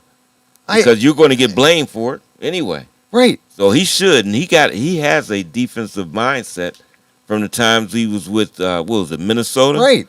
And I don't know if he was down in Tampa Bay, but I know he was at Minnesota. Yeah, for the record, I know I've been going crazy here. Tucker Kraft had he had caught 7 balls for 143 yards and 2 touchdowns, and a long of 59. And then Kristen Watson, I forgot about him. He had 4 balls. He caught 85 yards. And he's a deep threat. I mean, he would just he wouldn't be a part of it, but Tucker Kraft would. Right. I could name a bunch of tight ends that they are no joke. If people don't game plan for them, you're going to be in trouble. Even Romeo Dobbs had 3 catches for 44 yards. I mean, they had guys catching the ball and doing something with it the whole game. Mm-hmm. And then you saw Pittsburgh play Thursday night against the Bengals, and they got lit up again by Joe Flacco and Jamar Chase. Bad. Yep. Mm-hmm. So, I mean, well, they're not getting to the quarterback like they used to. No. And that's the thing. You can't get there. Defensive back can only hold it for, not take it up for the defensive back, but they work in unison. Right. You don't get the, Anyway. I know you got your pro picks coming up. Do you want to do college picks? Yeah, that's where we're going. That's where we're going. No problem, buddy. Yeah. Enjoy your conversation. Yeah. No, I know. I got off on a tangent there. I understand. let's go to the Penn State, Ohio State. I threw this on. It's now. What was our records last week, Pat? For all, what was our records last week? You did good, Irish Mike. You were actually, you were 7-4 last week, and Dave Clark and I were 5-6. Okay. You got North Carolina right, Memphis State right, Vandy right, Washington right, Mississippi State right, and Tennessee right. Gotcha. Yeah. Okay. And then you got Oklahoma, yeah. And then we, you guys got Indiana, and you got Indiana right. Okay. Yeah, 7-4. And we were both 5, Dave and I was 5-6. So let's go this week. Gotcha. We are Buckeyes at. You got that on there? Yeah, we got. Well, I did throw Ohio State. I wasn't going to put them on because sometimes I don't like those point spreads, but I did because it's Penn State, Ohio State. Buckeyes laying 17 and a hook. This started at 21. I believe it opened at 21 or 20 or 21. Now it's down to 17 and a half. So all the money came in, and the Vegas odds, it went the other way. So the points have gone down. What do you think, Irish Mike? Could be the trap? I'll take Ohio State at home in Columbus. I'll take Ohio State. Dave Clark? It's 17, you said? And a hook. Yeah, I don't know nothing about that freshman quarter. No, that guy's guy's, right? Yeah, his kid from Pickerington. Yeah, it's Grunkenmeyer, I think his name. Yeah, it's not going to work. So I'm going to take Ohio State. Yeah. He's from Pickerington, I believe.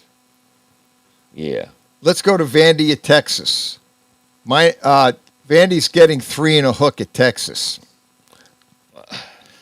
I'm actually Vandy 7-1, Texas 6-2. I don't want them to lose, but I actually think Texas is gonna beat them. Now the question is, do they cover? Yeah, I think they're gonna cover them too. I think they're gonna cover. Irish Mike. I don't know why, but I'll take Texas this time. I'm gonna go with Texas at home too. Yeah, me too. I like Texas down in Austin. Let's go there. Okay, next one up is Miami, Florida at SMU, and SMU's getting 9 and a hook at home. Big underdog. Gessler didn't bring his dogs here today, so we don't get any help. One thing about I'm gonna go. I think Miami wins the game, Pat, but I'll go with SMU in the 9.5 and cover. You said 9 and a hook. SMU gets 9 and a hook. That's one thing they can home score. Dog. They know how to score. Oh yeah, they got good offensive weapons. So I'm gonna go. And Miami hasn't played many road games this year. They played a lot of home games so far. Yeah, they've been doing a lot of home. You're right. I don't know. That's kind of a tough nut because I'm kind of debating. That is a big line. Yeah, I'll take SMU. I think they could keep it within that. Georgia at Florida. Florida with no Billy Napier, who they fired after he beat Mississippi State. Florida gets 7.5. They're both Georgia coming off bye. They're both coming off byes. So Georgia lays 7 and a hook. Another home dog. Florida getting 7 and a hook. Did you know who's the interim coach, Irish Mike, for Florida? Florida? Yeah. Oh boy, that's a great question. I'll look it up. Not that it matters. I mean. Some guy who was a wide receivers coach with Urban Meyer forever. He was at Colorado State with him. He was at Bowling Green. Billy Gonzalez, I think, is his name. Yes, Billy Gonzalez is the. Yeah. Because I remember Urban Meyer said he talked to him on the phone as soon as he got the job. Yep. He said he was with me at Colorado State, then he followed me he was with him at Utah, then he was with him at Florida, and then Ohio. Yeah. I'm gonna go with Georgia that game. I'm gonna go with Georgia. Lay the points. Yes. Florida gets 7 and a hook. How about you, Dave Clark? Florida's getting how many? 7 and the hook. Oh, they got the hook. So does Florida keep it within? And Dave, just think before you make your pick, my friend.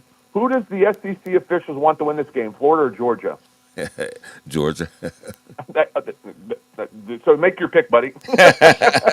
They do I'm just saying. Yeah, that's why. 50-50 calls, you know what direction this is going in, right? Yeah, I'm going to take Georgia, they had to too. get rid of that official. They suspended him for the rest of the year. You know, that guy from a couple weeks ago, Pat, and that Georgia at Auburn game, right? They suspended him the rest of the year.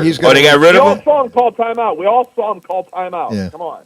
He's going to retire. He wasn't clapping his hands. Yeah. He's retiring. Oh, is that what they say? Well, he retires at the end of the year, I think. That's they guy. Retired him. He ain't retired. They retired him.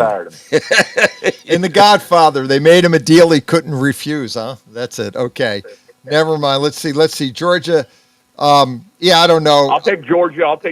Yeah. I'm Georgia. I'm gonna go. I'll go Georgia too. That's terrible, man. Virginia at Cal. Oh, Cal's getting set. Cal gets 5 and a hook.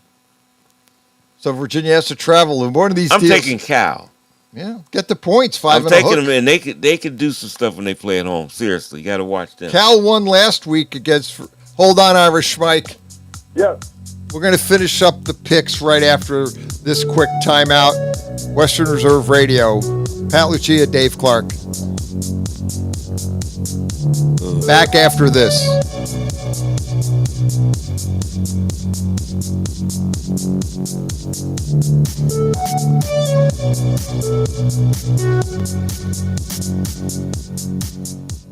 During the fall and winter, grilling season never ends, and Gessler Propane is your local supplier that makes sure you get your hard-earned money's worth. Why go to gas exchanges to pay higher prices for tanks not filled to capacity? Gessler Propane makes sure you're prepared for year-round grilling with 100% filled tanks at a reasonable cost. See Bob Monday through Friday, 10 to 4, and Saturday, 9 to 3 at Gessler Propane, 702 Youngstown Poland Road, Struthers, or call 330-755-9119. Gessler Propane. They got gas.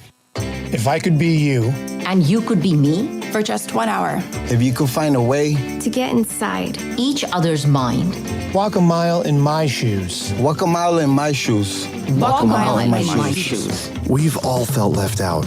And for some, that feeling lasts more than a moment. We can change that. Learn how at belongingbeginswithus.org. Brought to you by the Ad Council. Walk a mile in my shoes. Nina's Pierogi House is your home for the area's best variety of pierogies. Daily specials include the Polish platter, the Hungarian platter, stuffed cabbage, and halushki. Having a last-minute get-together? Lena's has you covered with a wide variety of frozen take-home pierogies and dumplings. Go to Facebook at Lena's Pierogi House to see the weekly lineup of available flavors for dine-in or carry-out.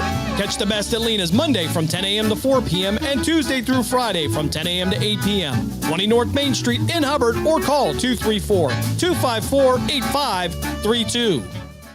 So why do teenagers play high school sports? My reason why is a sense of purpose. My reason why is to inspire others. One reason student athletes seldom mention is to get an athletic scholarship. They know that only 2% of all high school athletes are awarded a sports scholarship. So why do they play? My reason why is friendship. Tell us your reason using the hashtag #MyReasonWhy. This message presented by the NFHS and the Ohio High School Athletic Association.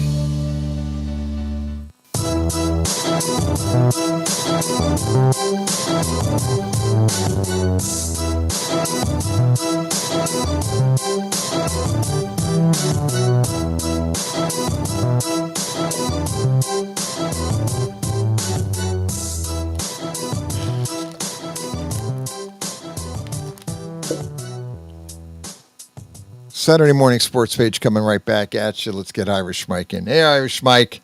Yes, I'm here. Yeah. Oh, one other thing before we finish the I'll picks. take Cal at home, by the way. I'll take You Cal want at Cal? home at the point. Home. Yes, I'll take Cal. That's me. Yep. Yeah, I don't Dave know. Clark's onto something there.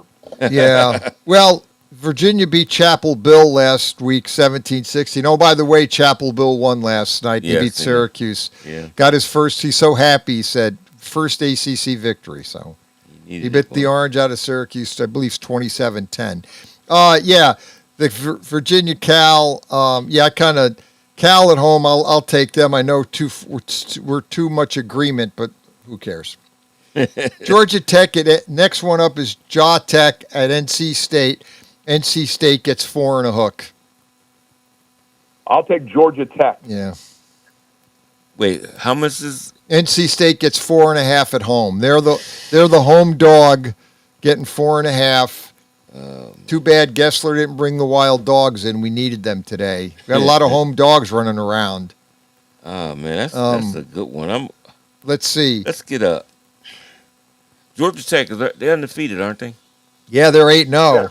Okay. And North Carolina State got mauled last week, Dave Clark, against Pitt down in Hinesfield in Pittsburgh. They got mauled. They got beat by like 4 touchdowns by the Pitt Panthers. Yeah, 53-34.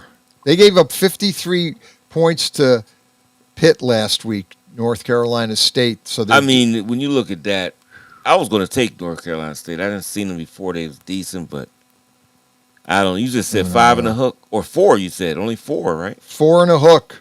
NC State's getting 4.5. Nah, I'm just gonna stay with Georgia Tech. I was thinking this might be the chance for an upset. No, who did Georgia play next week? Oh, do you Georgia mean Tech? Georgia Tech. I thought they were in between a big game next week. That's what I was concerned about. Oh, you could have trap game on it. Yeah, that's what I was thinking. I thought I was looking at something. Here. But it might not be. Let me see. It might be next week game before they play Georgia or something like that. Yeah, let's see. Ja Tech.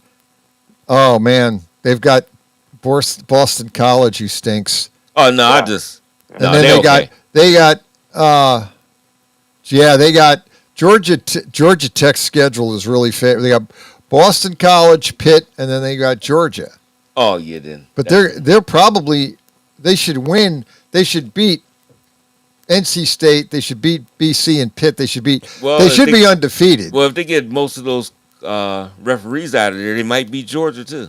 So no, they're going to get they're going to get the Giant. The referees that did the Philadelphia Giant. They're going to get those guys because they cost the Giants 2 touchdowns last week. Watching that game, those guys are terrible. Yeah. Those guys, you talk about somebody you think they were on the take. Yeah, Philadelphia, you can't get, they were either fearing for their lives because they went, we'll get to that next hour. Anyway, I digress. Since we're talking about referees, we could really go crazy here. Let's move on, though. Oklahoma at Tennessee, and Tennessee lays 2 and a hook. So this is a close game. It's a tight spread. Oklahoma is getting 2 and a hook on the road in Tennessee. And that's on 7:30 tonight. Oh, and by the way, if you have YouTube TV, which I have, we don't have ESPN anymore. It's gone. Did it go off? It's gone. It's off. Okay, because it was on last night? No, it was not on. Okay, see, I was gone. I didn't watch no... No, it was. I went to look for North Carolina at 7:30 playing Syracuse, ESPN game. I'm going, what's wrong? It's not on. It's not on. Where is this? Blah, blah, blah. I go, where's the ESPN games? My wife, I go, what happened here? She goes, oh, yeah, YouTube and ESPN didn't come to a contract agreement, and they took it off. I think it was YouTube saying, well, if we can't get the agreement, we don't want it, or I don't know who did it, but all I know, it's not on. Well, that's not good. And I was watching the World Series game, but I wanted to watch North Carolina play.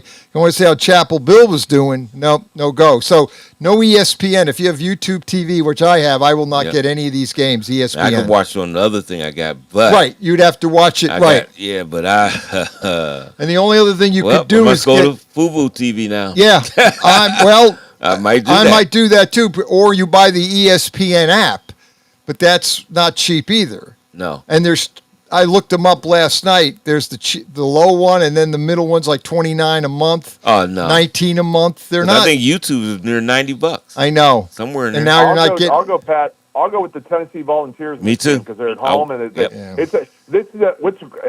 we love this term on your show every week. This is an elimination game. The loser of the Oklahoma Tennessee game will be done. Officially out of the playoffs. This is an elimination game. This for could the be. Hills. Yeah. I'll go with Tennessee at home. I'll take Tennessee home. Let's go to USC at Nebraska. Nebraska's getting 4.5. Wow. I've seen that earlier in the week. I've seen that, and it was like 7.5. Yeah, it's down to 4.5. I'll go with USC on the road. It's an elimination game for them if they want it. Obviously, USC's got 2 losses, Illinois and Notre Dame, both on the road. I mean, for whatever reason, they're a different team on the road, but I'll still go with USC. They had a week off last week after the game at Notre Dame. And they had the bye. I'm going to take them too.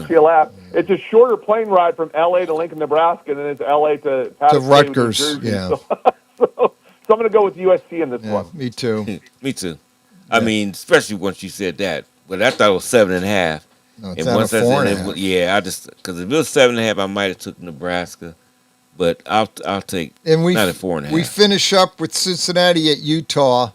Cincinnati's getting 10.5 road. They're on the road. They're getting 10.5.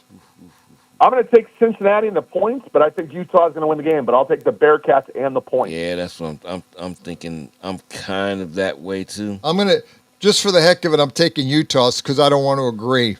Yeah, and Utah, That's all it is. Yeah. And Utah is tough, man. They at home. Tough. They're at home. But it's 10.5. It's 10.5. That's a lot of wood, and Cincinnati is good. Yeah, what's they? They like. They're 7-1. 7-1. They beat Baylor last week, 41-20, and then Utah blew out. I mean, they crushed Colorado and Dion 53-7. They just it was 33-0. Yeah, early third. Yeah, I'll take Utah. Yeah, they at home. I'll lay the wood. And this is a league game, right? This is a Big 12. Yeah, game. I guess it's Big 12. Yeah. Can I take Cincinnati in 10 and a half? You get 10 on the hook. You want the hook, or you want to lay the hook? To hook or not to hook? That is the question. Let me try the hook. Okay, so you want Cincy? Yeah, we'll try Cincy. All right, I'll be the Maverick, and I'm going to go Utah. Yep. Because I got to do. We've been agreeing on every game, so I'm using the because my picks aren't any good anyway. So I'm going Utah because that's what we're going to do. Yep. So that's it. So there's our picks. We're in the books. So that's basically what we have, Irish Mike. So I'll leave you guys go for the weekend. Thank you so much for taking my call. You guys have a great weekend, guys. Thanks for the call, man. Irish Mike. Thanks, guys. All right, man. Be care. good. Bye-bye. Bye-bye. Okay, that was Irish Mike weighing in. Mm-hmm. So that's our college is in the books. Should be some good games, but no ESPN. Yeah, you know what? I didn't, like I said, I went to the No Cavs game YouTube, last night. No game. But when I came back, I didn't watch any sports. I actually went and laid down. I said I was tired. Yeah, tired. Right. Yeah. So I didn't know. I knew this time I might go off. Now it's off. It's off. And I think the thing that's so bad about it, it's off. And I think you just probably, I don't know how you pay your bill, but it just came up. The bill just came about maybe a week ago. Yeah, 4 or 5 days. That's the same thing, right? Yeah. You just paid the bill. I think it's 80. Is it 89? Yeah, it's 89 something. I 99. think well, we have NFL on it. Yeah. It's not, not cheap. Nothing is, but that's major. If you're a sports person, right? You don't have. Now let me ask you: is it just only the ESPN, or is it all? Is it the ESPN 2? Is that gone? Yeah, it's all the ESPN. All of ESPN, Disney. Gone. It's actually Disney too. That's gone too. Yeah, it's actually, if you break it down, it's YouTube and Disney is the dispute. Right, there it is. And so the problem is right now, I put it dispute. It says YouTube TV calls Disney unnecessary. I guess it was Disney was the one that pulled it. It said here, YouTube, I'm reading Deadline. This is breaking Hollywood news since it's Deadline magazine or whatever. And that's the article. And they're basically saying that it says that YouTube TV calls Disney unnecessarily aggressive in carriage talks with antiquated view of pay TV economics. So this is obviously they're negotiating, but at the end of the day, I'm just trying to see who pulled it. Was it who decided to get rid of it? Who went? It said ABC, ESPN, and other Disney networks went dark Thursday night on YouTube TV, leaving 10 million subscribers without access to programming like college football and other major sports. So are they still negotiating? Yeah, evidently they are still. Well, this is what I'm going to do. So I'll let this out the cat. The Fubo TV, they do have where you can order it and you get a 30-day trial. There you go. And this is Fubo? Fubo TV. And they're got a great package too. They do too? Yeah. Okay. And I said I know they got a 30-day trial. That's it. I would do it, and then if they get their negotiations then you right, don't renew it. You take free. Take the trial. Yep. That's why I'm looking right into that. Might be looking at while we here. I don't know, but I'm looking to doing that, and then we go right from there. Yeah, it goes on to basically say that's a big loss. All ESPN networks and Disney, all of them. That's major. So the whole ESPN 2 plus network news, all of that it stuff. Gone. There's another one, ESPN something. Yeah. I forgot, but it's so anything many. ESPN U. Yeah, it's gone. Oh. Anything with ESPN is gone now. If you have YouTube TV, you do not get any of these ESPN stations. Okay, at let me all. ask. Don't an NFL game come on ESPN? Yeah, you won't get it, or you don't get ABC. Now you'll get ABC. You'll get the Monday night game, ABC Monday night game on your normal antenna. Now, but on our but you're not YouTube- going to get it in YouTube. Oh, you won't get it in No, you can't get like the Eli and Eli Manning and Peyton Manning. You're not getting that. Gets ESPN2. You'll get the. Now, if that was not on ABC, you don't get it. You'll get ABC with your antenna. Right. You get that. Right. You will continue to get ABC, but you don't get the ABC on YouTube. You'll get it off your antenna TV, but you're not going to get it if you go into YouTube. There's no there's no ABC either. Yes, insane. See, they don't have any ABC or anything. Right. Yeah. Yeah. I'm at. I'm about to check out Fubu, and what I do is you already pay. Well, I don't know. I'd be tempted to. Yeah, it says here Disney content was pulled from YouTube TV after a carriage agreement expired on Thursday, yesterday, Well, 2 days ago. Well, us as customers, we should get some refund. Well, they said that it did say, I read where if it goes over a certain period, you'll get a refund. Like if it goes 30 days, YouTube will credit. We will get a credit from YouTube if this goes 30 That days makes or sense something. there, Yeah. But I'm gonna try to check this Fubu out so that you get free for 30 days.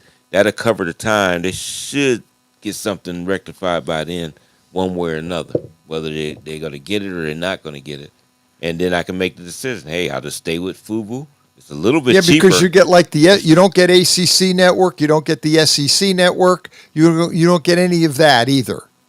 So that's a lot. Yeah, you pretty much got hammered. You get hammered on this deal. If you're college football, you're basically you're getting really taken to the woodshed. Yeah. Because you're getting nothing. Your only thing you're going to really get is CBS. What's on that CBS Sports Network, and there was a game on that last night. Yeah. But there was nothing on. You got nothing on ESPN. It's gone. The SEC network is gone. The ACC network is gone. It's all gone. So, is it worth getting the app? Like you said, the app Well, has got different levels, huh? Right. The cost of the ESPN app. I had this up because I'm looking at that. We had a discussion in my house. Well, maybe we should get the app. Let's see. Cost is depending on here it is. ESPN Unlimited plan is $29.99 a month. Or ESPN Select, which was previously ESPN Plus, is $11.99. But the higher price the unlimited package gives you really need that. You need the app that $11.99 is really not going to give you much.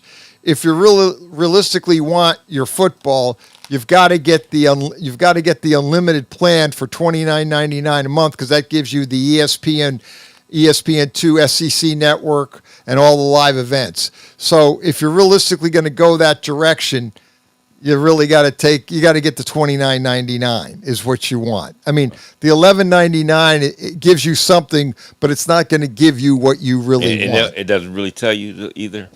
$11.99. I mean, here it is. This plan is already for those with cable and don't need access to live ESPN. It provides more limited selection of content.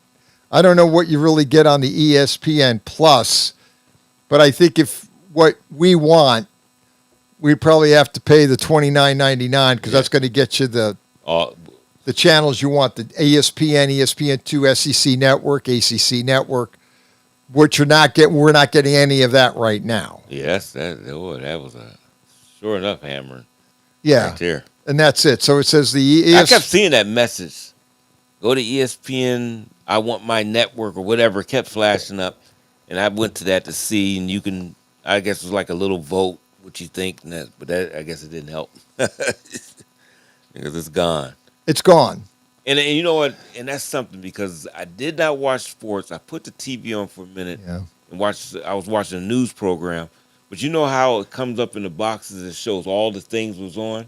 So I did scroll that, and I didn't see any basketball. I didn't see any football games. I knew that Syracuse would be on there. I said, well, because mine taped all of them. Yeah, you tape them. And when I didn't see any of that up there, I was like, but I didn't think nothing of it until you told me it's already gone. Gone. I didn't know. And that happened as of yesterday, right? Yesterday. See? Thursday night was it. They cut it off Thursday after midnight. It was cut off. So yesterday, Friday, we got nothing. So all the stuff in the daytime I used to watch. Sometimes I watch some of the talk shows. Yeah. They're gone. That's all gone. ABC's gone. Yeah. So you can't get AB. Now you get it again. Like your antenna. You can't do anything about that. Right. But if you want to go in to your YouTube and get, you got all the games and you want to go to ABC, you can. Now, nothing. There's nothing. There's no ABC in YouTube, and it's all Disney is gone. Yeah. I think all those Disney channels, it's all gone. Fubo is about $15 cheaper. And they got a lot of the same things. Just a few things they don't have that the other one does. It makes you want to contact them and say, hey, just give me a refund period now, or just cut me off, send me what's left, prorate it, send it. And go to Fubo. And go to it. But you don't. Or I think what you could. But I just wonder if they may come back, maybe negotiate. Well, and that's what could happen. They are still negotiating it. Right. But I think what you said might be the way to go. Yeah, I mean, I didn't already pay. Is you take your Fubo for 30-day trial, and then like today, go home today and go, let's sign up for Fubo for 30-day trial right now. Yeah, that's what I was going to do. And then you get all your games. And you're going to get you're going to get Utah, Cincinnati. You're not getting that game now. All those ESPN games tonight, you don't get any of them. And see, in Fubo TV, I had it before at one time because I was testing both of them when I went to YouTube years ago. And Fubo was pretty good. Only reason I went to YouTube is they had a little bit more to their package. Right. And that's why I went to them. But Fubo will be adequate. If it's definitely adequate for what you have to do. And you also can tape one there too. It has the built-in system. What you get, you can get bundles too. This can get crazy, but you can get a Disney bundle for $29.99, which gives you ESPN, Disney Plus, and Hulu. So if you were motivated and you wanted to get it, it says other options and bundles. There's a Disney bundle for $29.99, which I would assume, which has ads. Without ads, it's $39.99. But if you want to get like the Disney bundle, there's your, and I'm assuming you would get all your ESPN channels with that. Yeah. And for $29.99. Well, I mean, I probably would do that instead of just getting the ESPN app for $29. Why wouldn't I get that? And I'm adding movies. Yeah, then you got all kind of stuff. You get all that other stuff. Yeah, if they getting most of everything, yeah, I would do it. If I'm going to change to a bundle, that'd probably be the way. Yeah, to go. I would maybe look at that. Yeah, I mean, if you like watching movies too, and they got a lot of good series on Hulu too that I've seen before. That's pretty good. So that's what I would do.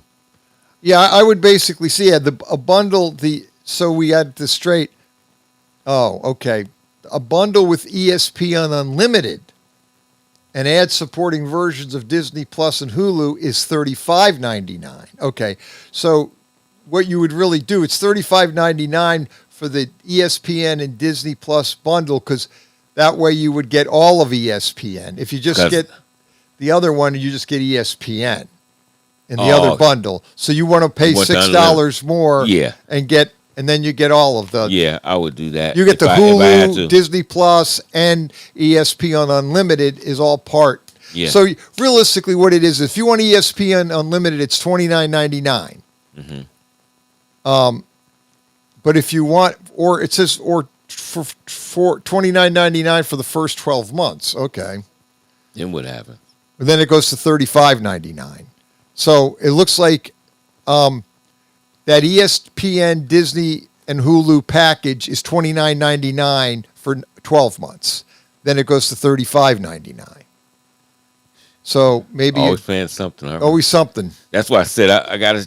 I think I'm gonna do the trial Yeah. because if that's sufficient for me, I'm just staying with that. And I think it's only $70-something. Why add another 35 or something? Yeah, Make go- it bill $100-something. Get to food. Yeah. So that's going to be the decision when you get home tonight. Yep, and the reason I get that, even though I got that other system I can watch. On the other system, I can't tape stuff. I'm busy doing a lot of stuff. Right. A lot of times, I want to tape those. You want to tape it because you want to see it later on. And I can't see it that way. The only way I'm gonna see them is that I got to be home to see them. So, that's why I like having that system. I'm not paying anything, but when big events come up, I can watch them free. 'em. But it also includes Disney Channel, FX, and National Geographic is also gone. So if you like National Geographic and FX, that's gone. I watch FX sometimes. Yeah, well, that's gone with this. It's Disney Channel, FX, National Geographic, and all the ESPN is gone. All of it's gone. Yeah, they hammered it pretty good. So Disney pulled out all their channels, and realistically, when you have, that's a big hunk. That's a big chunk of channels gone now from your viewing, and all your, like I said, all the college football is gone. You're still going to get Monday Night Football on your ABC channel off the antenna, but you're not. You can't go. It won't be on YouTube. Yeah, I got. But some of those ESPN games are not on ABC. You don't get them. That's right. I'm about to see what I. So big decision. Big decision because again, this is impacting. You love college football and watch late games or tape them and watch them later, and you have all that going on. Now I was like going last night. I wanted to watch North Carolina, Syracuse. Yeah. Where's the game? I go, I'm on my tablet because I get the games on my tablet. I'm doing Google. I'm doing the search in YouTube. North Carolina football. I'm not getting anything. Right. And then I'm saying, well, there's no ESPN. Yeah. And then it's like, oh yeah. Then my wife says, yeah, they pulled it, and I go when I Google it, and I'm reading the articles. I go, yeah, they did. They're not. Yeah, we check FUBU out. You hate. So I that's hate it. giving up everything. No, on there since I'm used to it. I like it. Right, and that's the thing. Unlimited, right? Especially in middle of football. Yeah. Now, especially with college. DVR is unlimited. Right. Don't you like that? You could just. Oh yeah. It'll erase it later. Yeah, it doesn't. Right. You can get. Yeah, you could do whatever you want. Now I think they got a certain amount on FUBU, but I don't know. It might change now. They might be unlimited too with their taping. But I just hate to keep changing stuff. But do you want to make your bill $130? Just I think you hit the nail on the head. I think you do the temporary, the 30-day free trial with FUBU. Get everything. And then I think they'll come to some kind of agreement. And hoping that in 30 days they come to an agreement.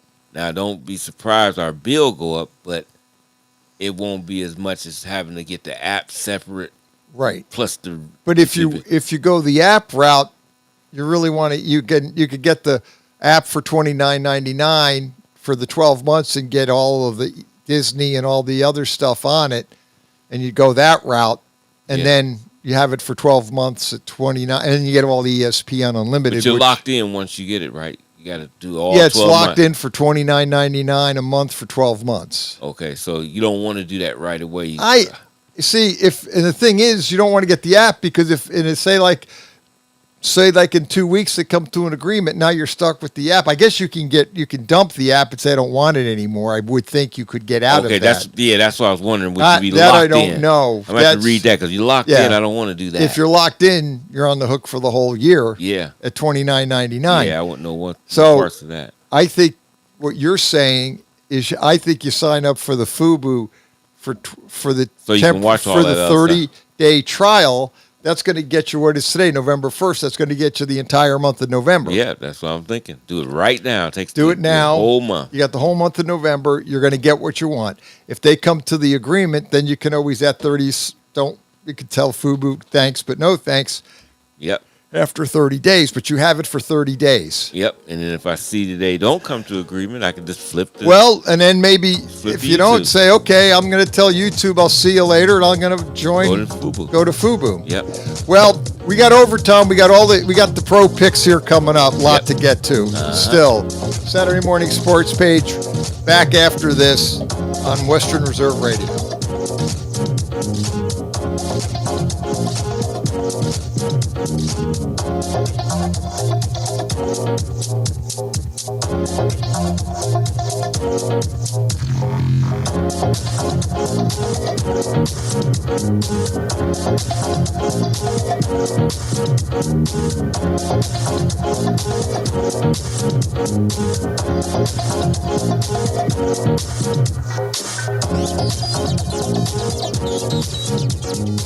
You're listening to WRDB, Western Reserve Digital Broadcasting, Youngstown, Warren, Salem, and around the world. Are you ready to hit the gridiron and make your mark? The Cleveland Cobras are recruiting players and coaches for the upcoming Premier Amateur Football League season. We're looking for passion, grit, and the relentless drive to win. Whether you're a seasoned vet or hungry rookie, your shot starts now. Join a brotherhood, build a legacy, strike with the Cobras. Follow us on Facebook at Cleveland Cobras Football, or for league information, visit TAFLfootball.com to get started today. Team, pride, Cobras. Here's a fun fact for you. The average chameleon can point their eyes in 2 different directions. On the other hand, the average human can't. So unless you're a chameleon, there's absolutely no way you can focus on texting and driving at the same time. So don't do it, unless you're a chameleon. Visit StopTextsStopWrecks.org. A message brought to you by the National Highway Traffic Safety Administration, Project Yellow Light, and the Ad Council. The Village Tavern's been a beloved local landmark in Hubbard, Ohio for nearly a century, and now it's better than ever.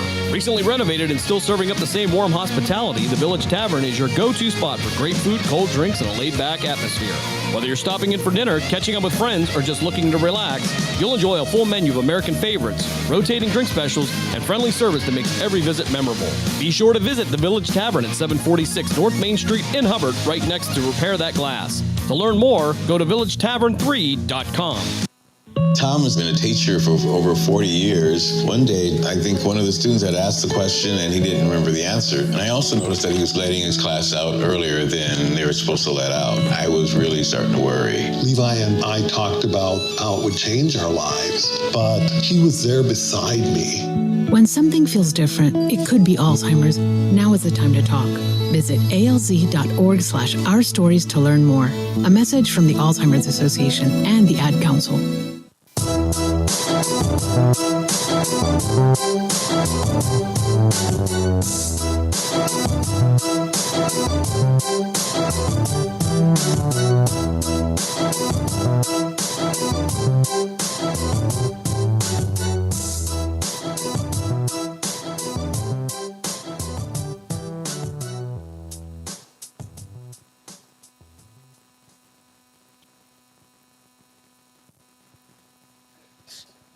Saturday morning sports page back at you. We just found out the FUBU trial is not 30 days. It's only 7 now. So much for that idea. Oh, my. I don't know what to tell you. Unless you take it for 7 days and hope they come to an agreement in 7 days, you could do that. And then I can make a decision whether I want the app. And then you could decide, do you want that app? And then see, with the app, can you drop the app? If they get together, can you then just say, okay, is it month to month? Then I don't, you have to pay for it a month. But then get rid of the app after, say, a month. Yeah, that's true. Because right now you're in the middle of college football. They amaze me how they do this. Right in the middle, right in the teeth of college football. And we watch too much of it. Right. I mean, you really emptying out a major part of college football if you don't have ESPN. Oh yeah, you don't. You don't. I mean, yeah, you don't. I mean, you're okay for your pro stuff. You're still okay with the NFL because you are messed up. But, college football is amazing. When you take college football, as of right now, and you say, okay, today, you're going to get Ohio State Fox today at noon. That's a Fox. You'll get it. Yep. You'll get ABC Vandy at Texas, that's ABC. You'll get that game, but you do it on your antenna. So with the Fox. You don't get the Miami game at noon because that's ESPN. So that's out. Miami at SMU, you don't get. Take that out. You get Georgia at Florida, ABC again. That you would get. The 2-game, ESPN 2 game, Virginia at Cal, which is at 3:45 today on ESPN 2. You don't get it. Then tonight, Georgia Tech at NC State, which is really, we were talking about that's going to be a really, I think, a good game. You don't get it. That's ESPN 2. Oklahoma at Tennessee is ABC. You get it. NBC's got USC at Nebraska. You're good. Tonight's game, the late game, Cincinnati at Utah at 10:15 on ESPN. You don't get. We don't get that game. And I'm always up for a late game. And if you're up for the late game, I mean, I guess you could make an argument. You could watch the World Series tonight at 8 o'clock, but that's on Fox. And unfortunately, I have a feeling the Dodgers are going to win. I do too, and I don't want them to win. When you get it to 7 games, I just felt they needed to take them out, Toronto, last night. I agree. They didn't do it. They missed the opportunity to take the Dodgers out. Yep. Although in the Dodger history, they're 0-7 when down 3-2. Not that matters, but I'm just saying in the history of Dodger baseball, when they're down 3-2, they have not come back to win a series when down 3-2. Maybe that'll happen again. And this could be tonight.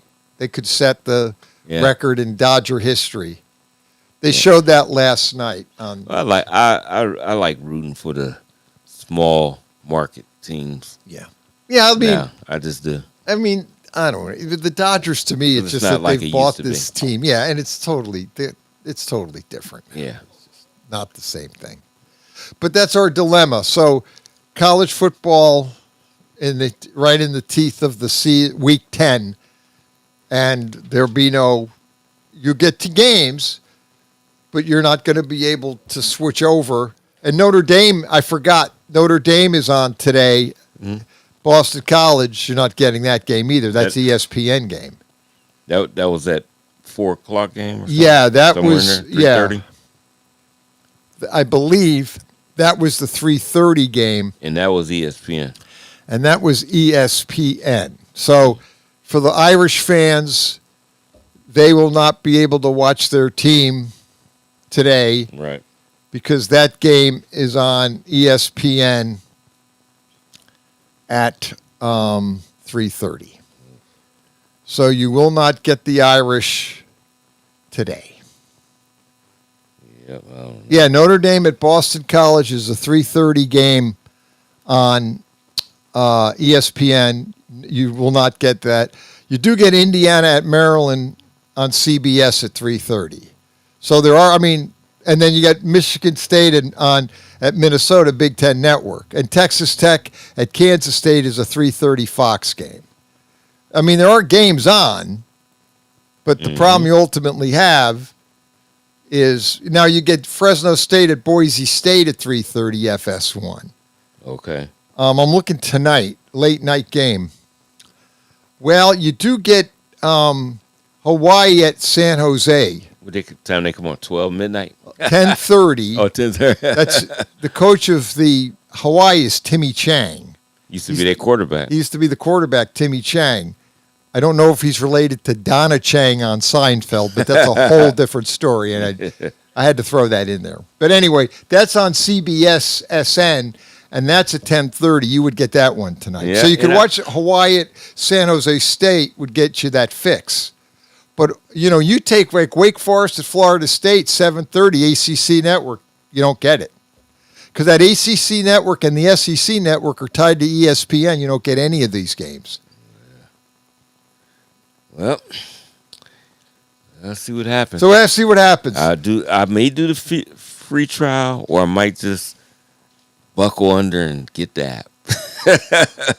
Or I might do it if I'm not locked in. As long as if I'm locked in, I can't do it. Yeah. I'm not doing it. If you could do the app month to month, and then you could just cancel the app after 30 or Yeah. whatever. You could pay for it, pay the $29.99, or if you want if you want the better package of $35.99 where you get the Hulu and the Disney. No, you get $29. I'm sorry, Yep, we you took said- $29.99. You get it all. Mhm.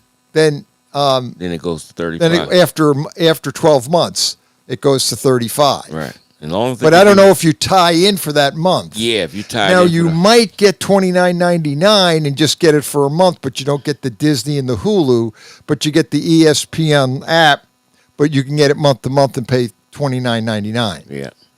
Yeah, I may look into it. Yeah, big to do. Yep.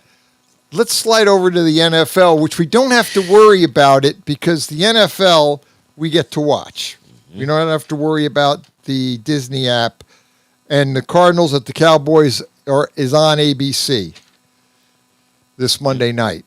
So we don't have to worry about missing any NFL games. So speaking of the NFL game, let's start out with the Bears at the Bengals, Dave Clark. The Bengals are getting 2 and a hook at home.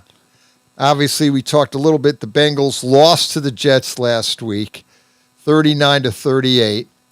And again, the Bengal fans are beside themselves, and just I think they want to fire the coach and everybody. They're just so frustrated.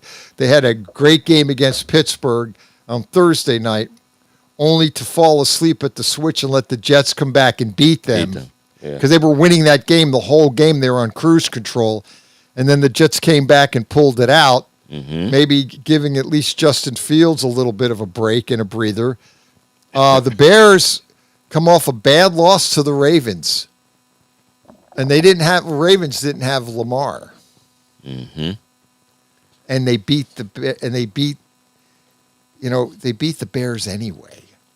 I mean, the Bears are at Baltimore. There's no Lamar, and they go out and lose 30-16. Yeah, no. Witchclaw played a great game, though. Huntley the played- backup, Yeah. good. Yeah. I mean, see, he's a guy that can But play in spots like that.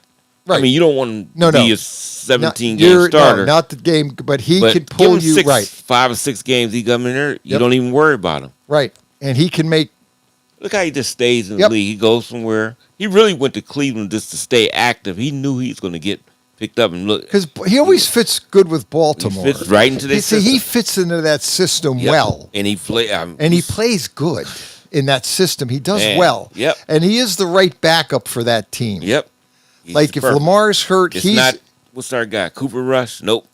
no Cooper Rush isn't They the were guy. poor. They was getting they beat were down They were bad. just that was not a good. Harbaugh made a bad move there. Yeah. And He could you see how Cooper Rush was looking when No. Huntley was playing? He's just looking. He knows. He knows it's over. This guy just knows the system. He too belongs well. in Dallas. Cooper Rush belongs in Dallas. better in 'cause Dallas. He's better at that system. Yep. These backup quarterbacks that go to these other teams, You got to be with the right thing. you got to be with the team because you're limited. You're a backup quarterback. You are limited. But if you're in the right team the system team, like Huntley is with the Ravens, he plays good with that system. It's only a few guys that can go anywhere. Right. It seems like No. and that's Flacco could is do it. one. Tyrod Taylor's another. Tyrod's a guy. I don't care any team. Yeah, Just put him Tyrod could anywhere. go anywhere, and he could be your backup and do good. He Yep. could back up. Yep. The only problem is he gets hurt, That's the only thing. but he can play good as a backup in the limit of a backup, but Yep. he's okay. Yep. The Bears are at the Bengals. The Bears are 4-3. They're not out of the division. Oh no, they're not out of it, but they just played. But I just didn't expect that. I thought they would beat the Ravens. I thought did they would. too. And even if they didn't, I thought they would perform. I thought it'd been a nip and tuck type game, but No, they got, the Ravens took care of them. So the Ravens, they got handled. yeah, I They was were. shocked. They look. But the thing I can't figure out. I didn't watch a lot of that game. I just saw highlights. I don't know if Caleb struggled. Did Caleb have a bad game? Did he? He's playing well, but he always has these like valleys. He'd be playing real good, and then all of a sudden he's like, there's nothing happening for maybe No. a quarter and a half. Then he comes back. Yeah. Here he goes. Until he can get that where he just You know, he's going to make mistakes, but this is a little bit smoother. You know, if the talent is there, he could make every throw in the book from any type of platform to off balance, whatever. Well, but, okay, let's break this down. The Bengals, we know the Bengals defense stinks. Right. Pretty much. Bad defense. Again, the Jets put 39 on them. And it's they Flacco's, lost. I don't know if Flacco's playing with that labrum problem in his shoulder. You know what? They said he may not play. And that, you know, nothing against Jake Browning, but it's just that Flacco they stink. Just runs the offense. No, right? Browning did last year. I don't know what happened to him. So if he can come back and play at least 20, the last report says Joe Flacco says he feels good enough to play against the Chicago Bears. That was a headline in the Cincinnati Enquirer 20 hours ago. Okay. It says here, Bengal is going to play through, and he's got a sprained AC joint. Yeah, that's tough, man. You know what but that how is, good too, is right? he going to be? That's right that's in the thorn show, and that's right in there. You know, and he's got a strong arm. Might take something off, but will it affect him? I don't know, but oh man, this is hard. Trey Hendrickson is doubtful. Yep. So the question, I guess it's a lot of funny things because him not being in there, they might not generate as much of a pass. They'll get a little pass. He did practice on Thursday. Good. Everything went well, according to Zach Taylor, Bengal coach. I thought he did a nice job, what I saw. Hendrickson? No, this is he's talking about Flacco. Yeah, see, without Henderson, now they can't get all the pressure consistently on Caleb, so I think will they be able to I'm taking the Bears. I got news for you. You know why? How many points the Bengals getting? 2.5. And they're at home? At home. I'm taking the Bears because I think the Bears are a better team. The Bengals defense, especially, not that, Hendrickson's a good player, but he's not going to play. That defense stinks. Caleb Williams should light them up. He should. It's just that, but I know that's the problem I always have. He can be spotty at times. Right. That's he what can I'm be worried erratic. About. And Baltimore's defense was. But Baltimore's defense got healthier. Yeah. And they played better. And you saw that Thursday night. They looked better again. But again, that was against Miami. And, Miami's not anything. So I don't know where you draw because that's the problem the problem you have in the NFL is some of these teams are so bad, you just can't make of good or bad. That's a hard one. And that's, I got to think about that. All right. That is a hard one. 4 and a hook. 2.5. 2.5 for the Bengals. I'll take the Bears and lay the points because I just think that the Bears should take advantage of that Bengal defense. Yeah, they should. Because the Bengals stink. Their defense is horrible. I don't know whose defense is worse in that division. The Steelers or the Bengals? I don't understand it either. Because both, the only thing the Steelers put a bunch of money. I know we talked about that at length, but I don't know. I watched it again. I watched that Sunday night game. The Steelers were up 16-7 at half, and then got outscored 28-9. And the last touchdown was a throwaway anyway. Yeah. But at the end of the day, Jordan Love put 28 points on them in the second half, and he did. He lit them up like a Christmas tree. Oh, if Jordan Love plays like that, he's in an argument. You can make an argument he could be an MVP of the league if he plays every game like that. That's against that. But anyway, but this game you go back. They should take. Who's a better team? I say the Bears are better. Yep. The Bengals have a bad defense. They are at home. Flacco's got that injury, but he looks like he's ready to play. But now with Hendrickson being out, the Bengals defense is terrible. Caleb Williams should have a pretty good day, and I think he can show you he can do it. And it's the points is going to the Bengals, right? Yeah, 2.5. Home dog. Home dog. Gessler didn't bring his dogs in. We told him you got to bring these dogs in for these games. Yeah, we got. We're gonna investigate. Yeah, we're gonna have an internal investigation in this studio.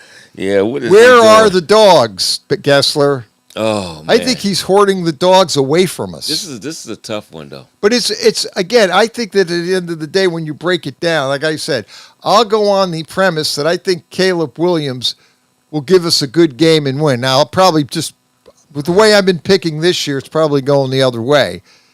But I saw that Bengal, and then granted, the Bengals should be here. The head coach put the defense on notice, blah, blah, blah. All the great Zach Taylor, calling out the defense. Oh, man. But you gave up 39 points to the Jets.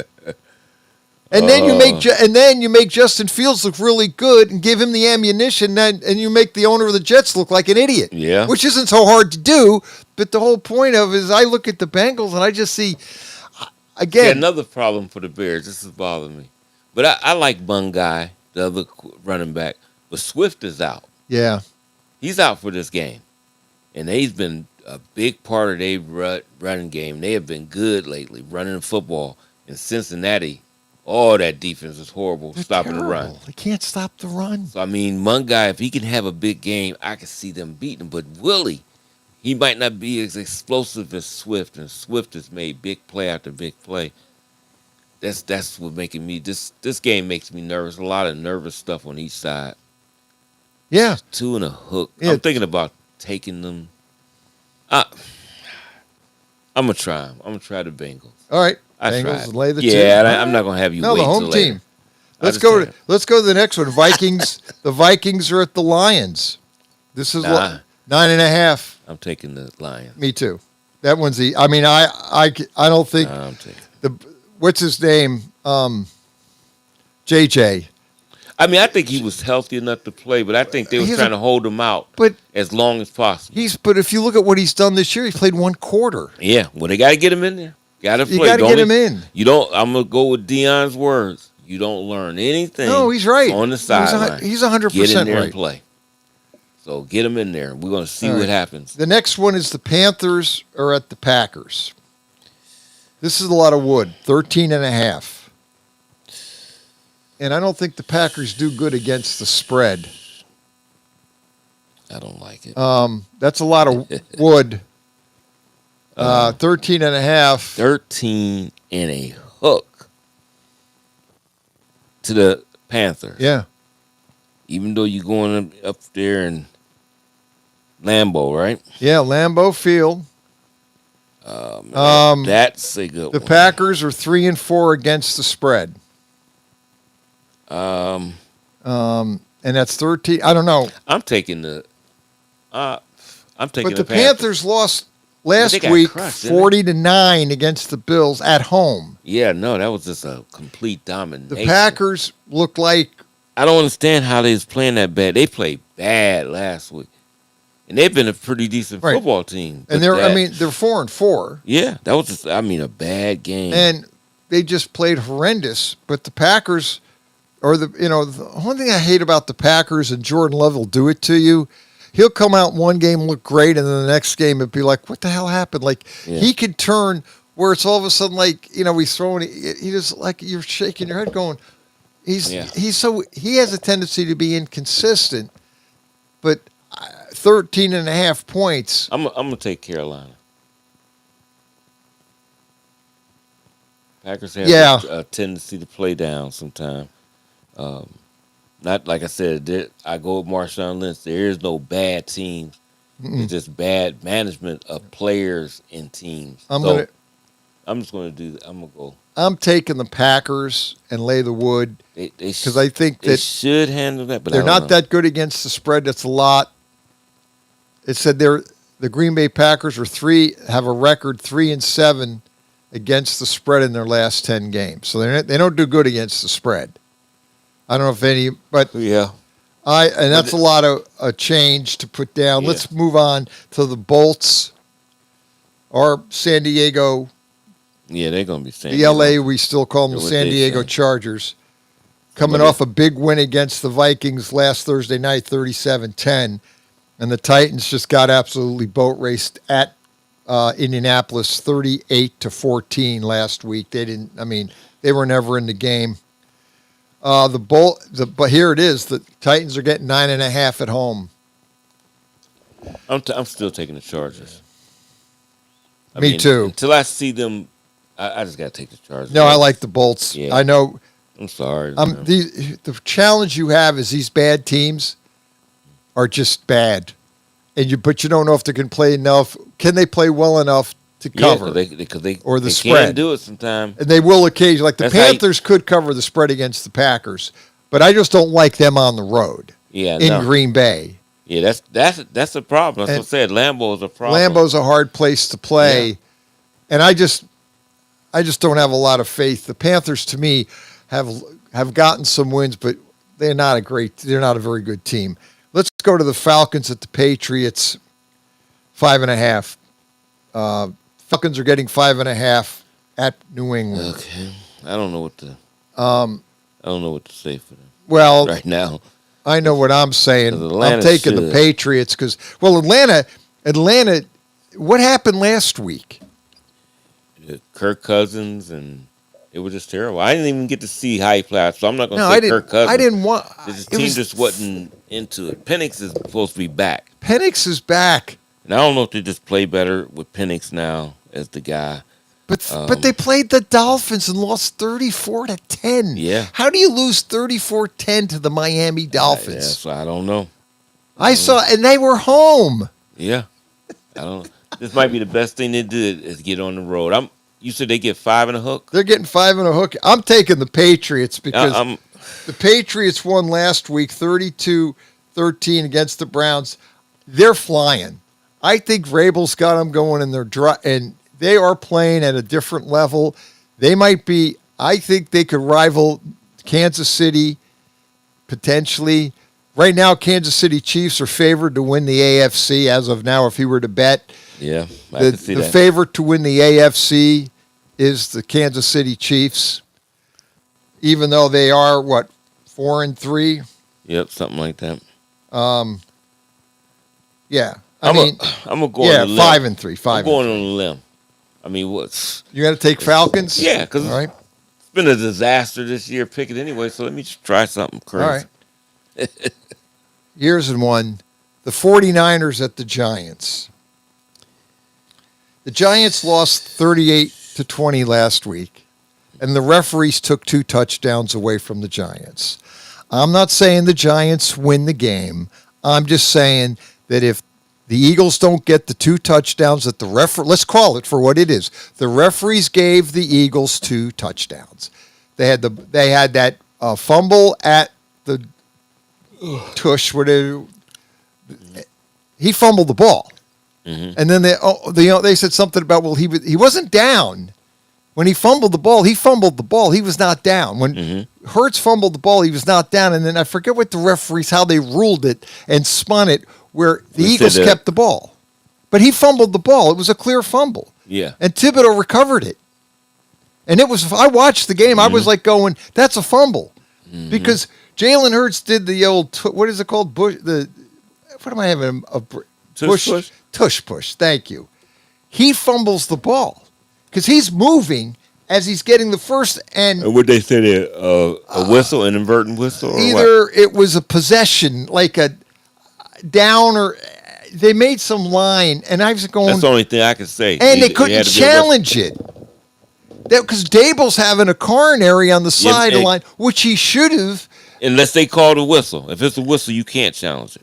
And if a whistle was in there, that's the only way I can see that. I don't think there was a whistle. That's what they had to say. Somebody had an inadvertent whistle. But he wasn't even down. Right, but if they do that, right?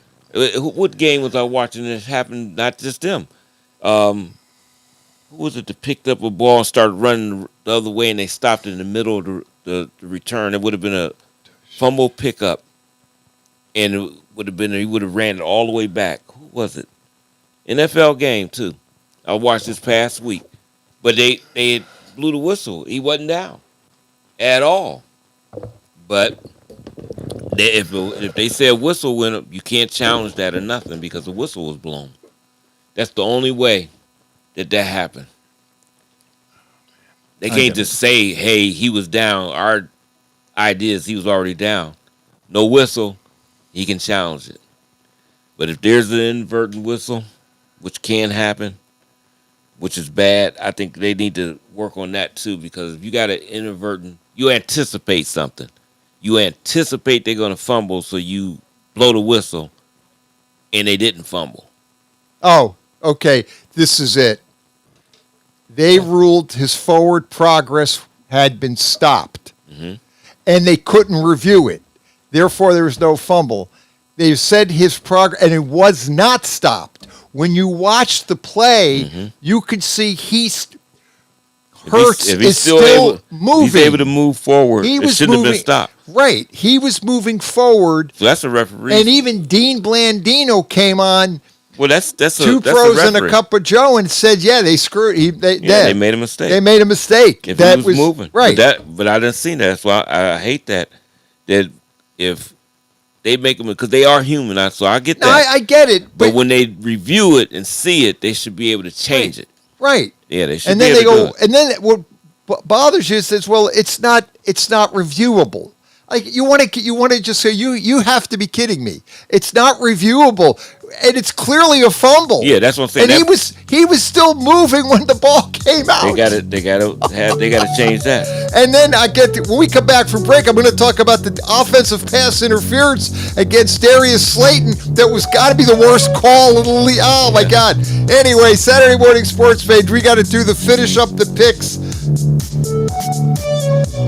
Western Reserve Radio, back after this.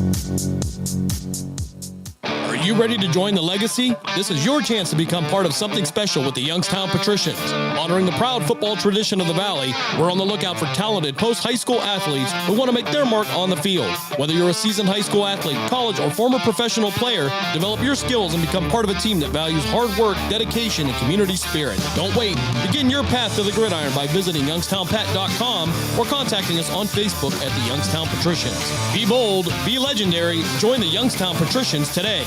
Western Reserve Radio is the Valley's online source for sports talk and local live events. Tune in and be a part of their live weekly shows, as well as all of the hard-hitting action of Youngstown Phantoms hockey, high school football, and the GDFL. Find them at westernreserveradio.com. Tune in and the Live 365 app to be a part of the area's sports conversation. Be sure to visit them on Facebook at Western Reserve Radio and on Twitter at WR_radio. Not completing high school is more of a social thing than it was an academic thing. Even though all these years have passed, I still had that longing to have my diploma. At age 30, Carissa finished her high school diploma. If you're even considering getting your high school diploma, you can do it. No one gets a diploma alone. If you're thinking of finishing your high school diploma, you have help. Find free adult education classes near you at finishyourdiploma.org. That's finishyourdiploma.org. Brought to you by the Dollar General Literacy Foundation and the Ad Council. If you want to stay on top of your health, one simple thing to do is take the pledge to go and get screened for the cancers that might affect you. So stand up, cancer, and take the pledge at GetScreenedNow.org. It only takes a minute to take care of yourself, and nothing rhymes with org. Talk to your doctor about your health and screenings that are right for you.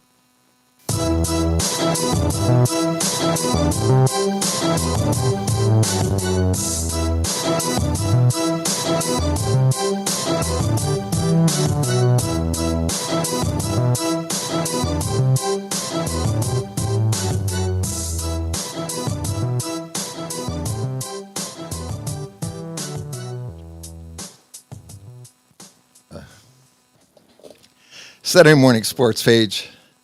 Pat Lucia, Dave Clark. Talking about the Giants 49er game coming up. Giants are getting 2 and a hook. But before we get to that game, I do want to talk about the offensive pass interference against Darius Slayton. It was criminal. Criminal. The referees, one of the worst calls. Darius Slayton and the Eagle defender, anyway, they're hand checking, fighting, going down the field. The Eagle guy actually was holding Slayton. It should have been, if anything, for defensive holding. Mm-hmm. So as they're hand checking one another, Slayton takes the guy, pushes the guy's arm away because the guy was clutching his arm. He breaks free and catches the ball, goes in for a touchdown. Flag comes out, offensive pass interference. Giants can't review that. We know that. So that's 2 touchdowns in the game. The Giants lost 38-20. saying all this, I'm not saying the Giants win the game, but if you take those 2 touchdowns, if you take the touchdown away from the Eagles and give the Giants the touchdown they deserve, you got a game. And I'm just saying it could have gone either way at that point. But, and when people say, well, refereeing is part of the game, I will argue, but referees can determine the outcome of a game. You take these 2 calls that were horrendous calls, and even, again, I'll go back to Dean Blandino on 2 Pros and a Cup of Joe, admitted that the tush push was a bad call. He goes, no, that was a fumble. And everybody that watched it said that. They were talking about it in every talk show that brings that up, said, oh my God, that was a fumble. Mm-hmm.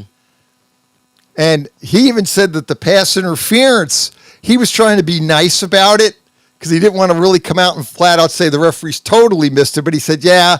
He goes, I could see where you mean by that. That was kind of not a good call. He was like, that was not good. So that's 14 points. But that impacts the Giants is because you could have made the arguments maybe the Giants could have won the game. They're 2-6 instead of maybe 3-5. But you got the Denver game. That's going to haunt the Giant fans forever. Now they got another game they can be mad about is the Eagle game at Philadelphia, where they definitely got screwed by the referees. Let's call this. The Eagles basically win a game that they probably maybe win, but maybe not. We'll never know. Let's go at the game, though. We'll focus on the 49er at the G-Men. 2.5, Dave Clark.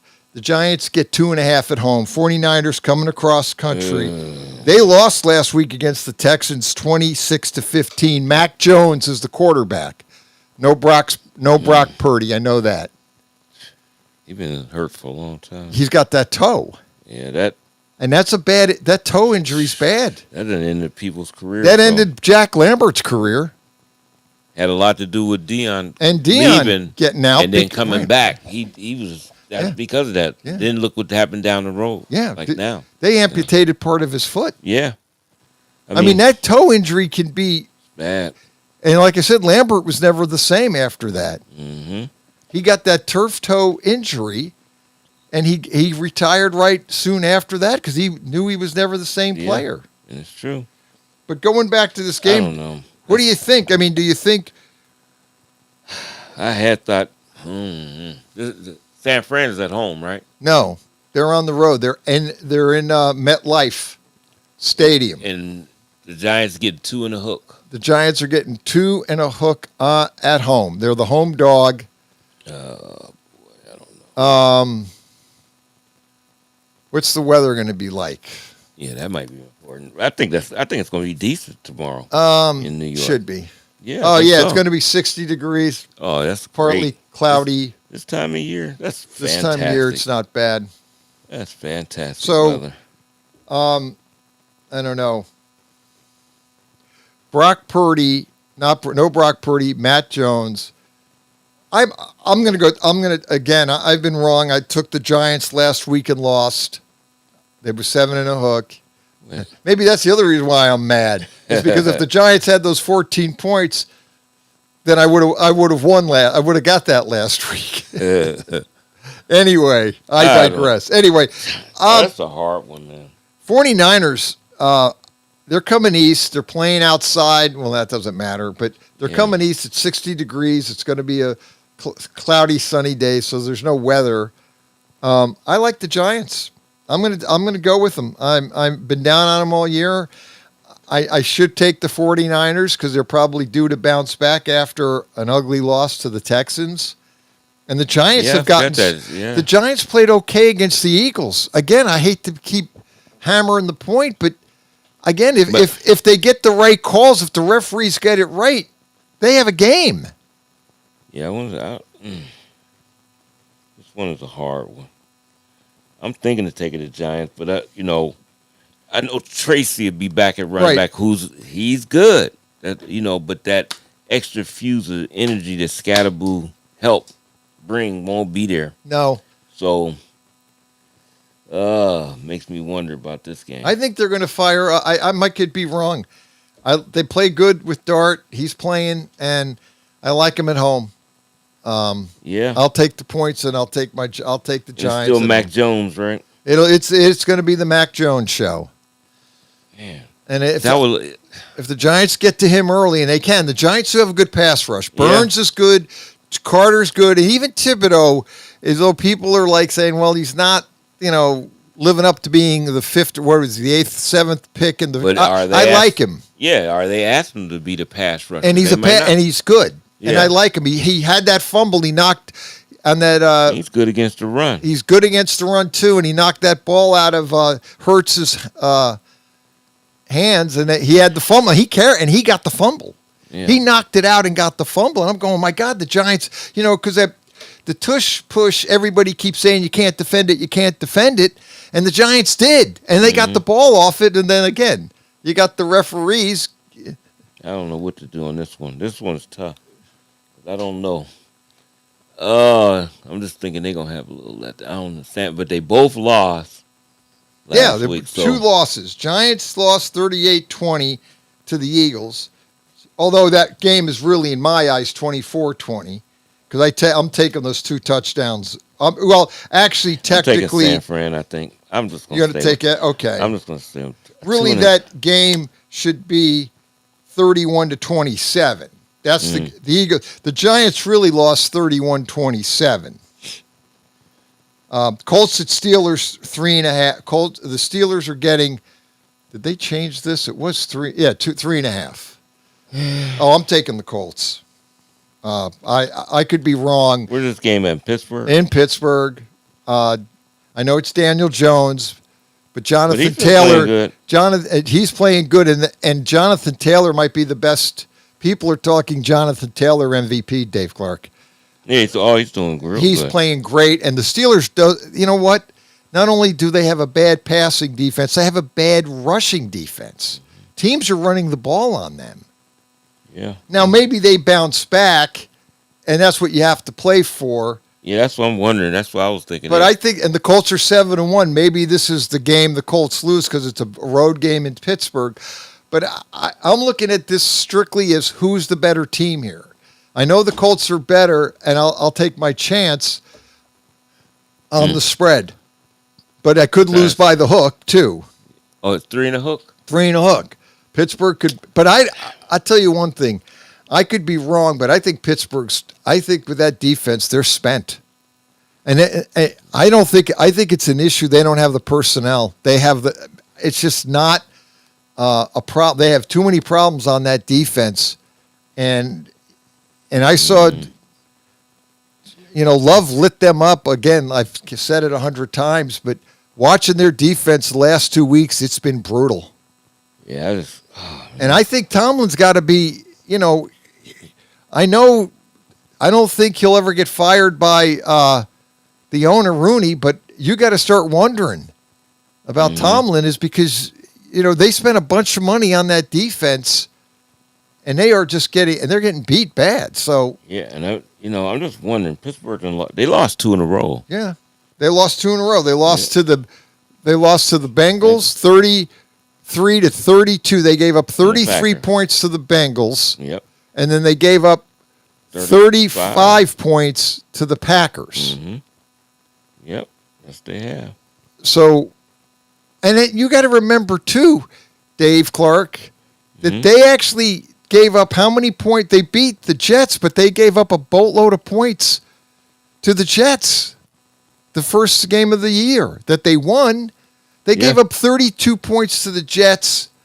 They gave up 32 points to the Jets first game of the season. 31 points to Seattle the second game of the season. Uh-huh. All right, they held Minnesota to 4. New England, they only gave up 14 points, but New England had 5 turnovers. Okay. They gave up 21 points to the Vikings. That was in England. Mm-hmm. Then they beat the Browns, who came back from England, and the NFL put them on the road right when they got back. That's terrible. So they gave up 9 points to the Browns, but we know the Browns can't score anyway. They can't score anyway. But they gave up 33 points to Flacco and 35 points to Love. I'm trying to think, do I want to go out on a limb on the Pittsburgh, though? I done tried it on these last few games. I got the Colts down. I know. Let's put Pittsburgh down. Just to be you want the Steelers? Yeah, let's do it. All right. Let's try the Broncos. The Broncos are at the Texans, and I can't figure out the Texans. This could be a good game. Could be. Yeah, it could be a very good game. It could be a blowout. Minus the Broncos get -1 and a hook. So the Broncos coming. Well, they're not going to Texas, right? Yeah, they're from Colorado to Texas. Yeah. That's kind of not a. It's only an hour difference, so it's not significant. I just wonder. I don't know. All right. Who's getting the points? Broncos 1.5. I like the Broncos. I know I'm probably wrong, but I'll take the Broncos. I think I'm going better team. The Texans to me are up and down. Yeah, I just don't know what team the Texans are. They beat the 49ers last week 26-15. Have they turned the corner? And they might have. They may, but I don't know. And the Broncos, we saw them absolutely put 44 on Dallas. Mm-hmm. That game was Denver was just running up and down against Dallas's defense. Now Texas got a better defense than Dallas. Oh yeah, so it's going to be a whole different game. Yes, they got a good defense. But I'll take the Broncos on the road. I know I was debating about taking the Texans because the Texans at home. Yeah, and maybe they've turned the corner. That's true too. I'll do it just to be the opposite, like we've been doing, so we don't always be. I'll take the Texans. Let's try it. But that is a good reason. Did they turn? But I don't know. I don't know. Because every time I see that, it's like, oh, they look dominant. Next week, they get destroyed. The next I one, don't know. The next one is the Jags are at the Raiders. That's another one I don't know. Well, I would say I would take the Jags right off. Yeah, I am. But I don't know. I don't know about them. The Raiders stink. But they're coming off. Both teams are coming off buys. Now, the last game, the Jags played in England. They got absolutely destroyed by the Rams 35-7, but that's then they went to Then they went off bye. But that's their favorite home. I know. We talk about advantage of a team. They have been great in London. The last time the Raiders played, they were shut out by the Chiefs 31-0. Yep, but I think I'm gonna take them. What the Raiders? Yep, and you get 2.5. Raiders get 2 and a hook at home. They're playing in Vegas. It's only reason I like them getting Brock Bowers back. Right. Jacoby Myers back. And somebody else they're bringing back. They need all of them. I don't know what to say about Jacksonville. Yeah, I don't either. Now Hunter is out. He might be out for the season. Yeah, I know. I'm not sure. I don't know yet. I don't know what to say about this. It's hard. I can't. Realistically, I would say take the Jack. I just can't take the Raiders. But I don't know how they can play up to their standards. Think the Raiders stink. They're a bad team. They're terrible. I mean, I well, don't know.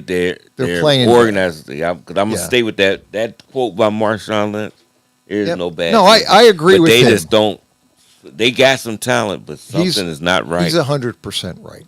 Huh? Marshawn's 100%. Yeah, right. I would not. I just I can't agree with him. It's more. hard to pick them. Yep. Because they don't. Yep. Play up to their capabilities at all. They're not playing to their capabilities. I give him a lot of credit. Geno's been terrible. Let's go to the Chiefs at the Bills. 1.5. Buffalo gets 1.5 points at home. It's 4:25. Everyone will watch this game. Give me. I don't know. Give me Buffalo. Give me Buff. You know what? As much as I want to take Buffalo, I'm not going against Mahomes. Yeah, I'll take I Mahomes. don't like it, but I'm just going to do it. Let's go the Saints at the Rams. They ain't beating them when the playoffs come. No. I'll take the Chiefs, though.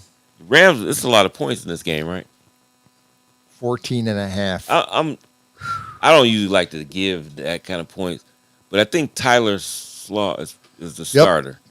And not that he's bad, but this is first action, and I think they're going to try to pressure him and do all kind of stuff. So I'm taking I'm taking the Rams. Yeah. I'm taking the Rams. I'm giving up the I know points. it's a lot of points. Nah, I'm giving it. But the Rams are home. Yeah, and I just think they put so much pressure on quarterbacks anyway. Now you got a guy that hasn't played yet. So it's going to be they're in LA, no weather issue obviously. So the Buffalo's going to be 50 degrees and cloudy, so it's going to be a fine day in Buffalo. Seattle at Washington. This is the Sunday nighter. Seattle 5-2 coming in. Actually, here's one for to kick around. Washington's getting 2.5. But you know that Seattle is undefeated on the road this year. They're 3-0 away. Boy, did you know that? I didn't know that. That's a good thing to have. They're 2-2 at home and 3-3. They're 3-0 away. They're undefeated on the road. That's kind of scary. Now, Jaden Daniels is back. He will play. Yeah. And I think Darnold's okay. So Which 2.5. out. McLaurin's out. Yeah, he's done. I'm going to go Seahawks and lay 2.5. Yeah. I think they're the better team. Oh, it's only 2.5. Only 2.5. Okay, yeah, they're getting. Make sure I got that right. Yeah, that's probably right. Yeah, because it'll go down. It goes down. Yeah, 2.5. We get to Seattle lays 2.5, minus 2.5 Seattle. So yeah, Washington's a home dog. 2.5. Oh my God.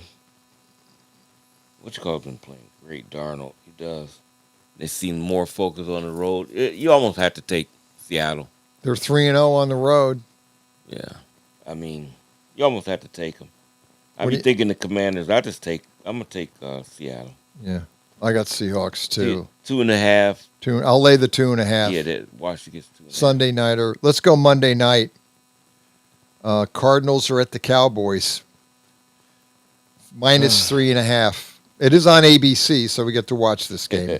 Cardinals and the Cowboys. Yeah, got the Cowboys, the Cardinals at the boys. But you know what? I'm gonna take the Cowboys at home. Dak gonna rip their defense up for much yardage. So yeah, Arizona. I don't know who they are. I don't know what to say. Arizona's 2-5. They got beat last week. They were bye.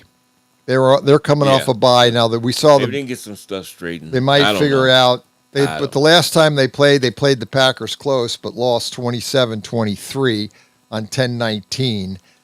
And now that's they're pretty good. That is good. That's good. And they are the Cardinals, and they are. I just don't be knowing what to say. Boy, they are the ultimate.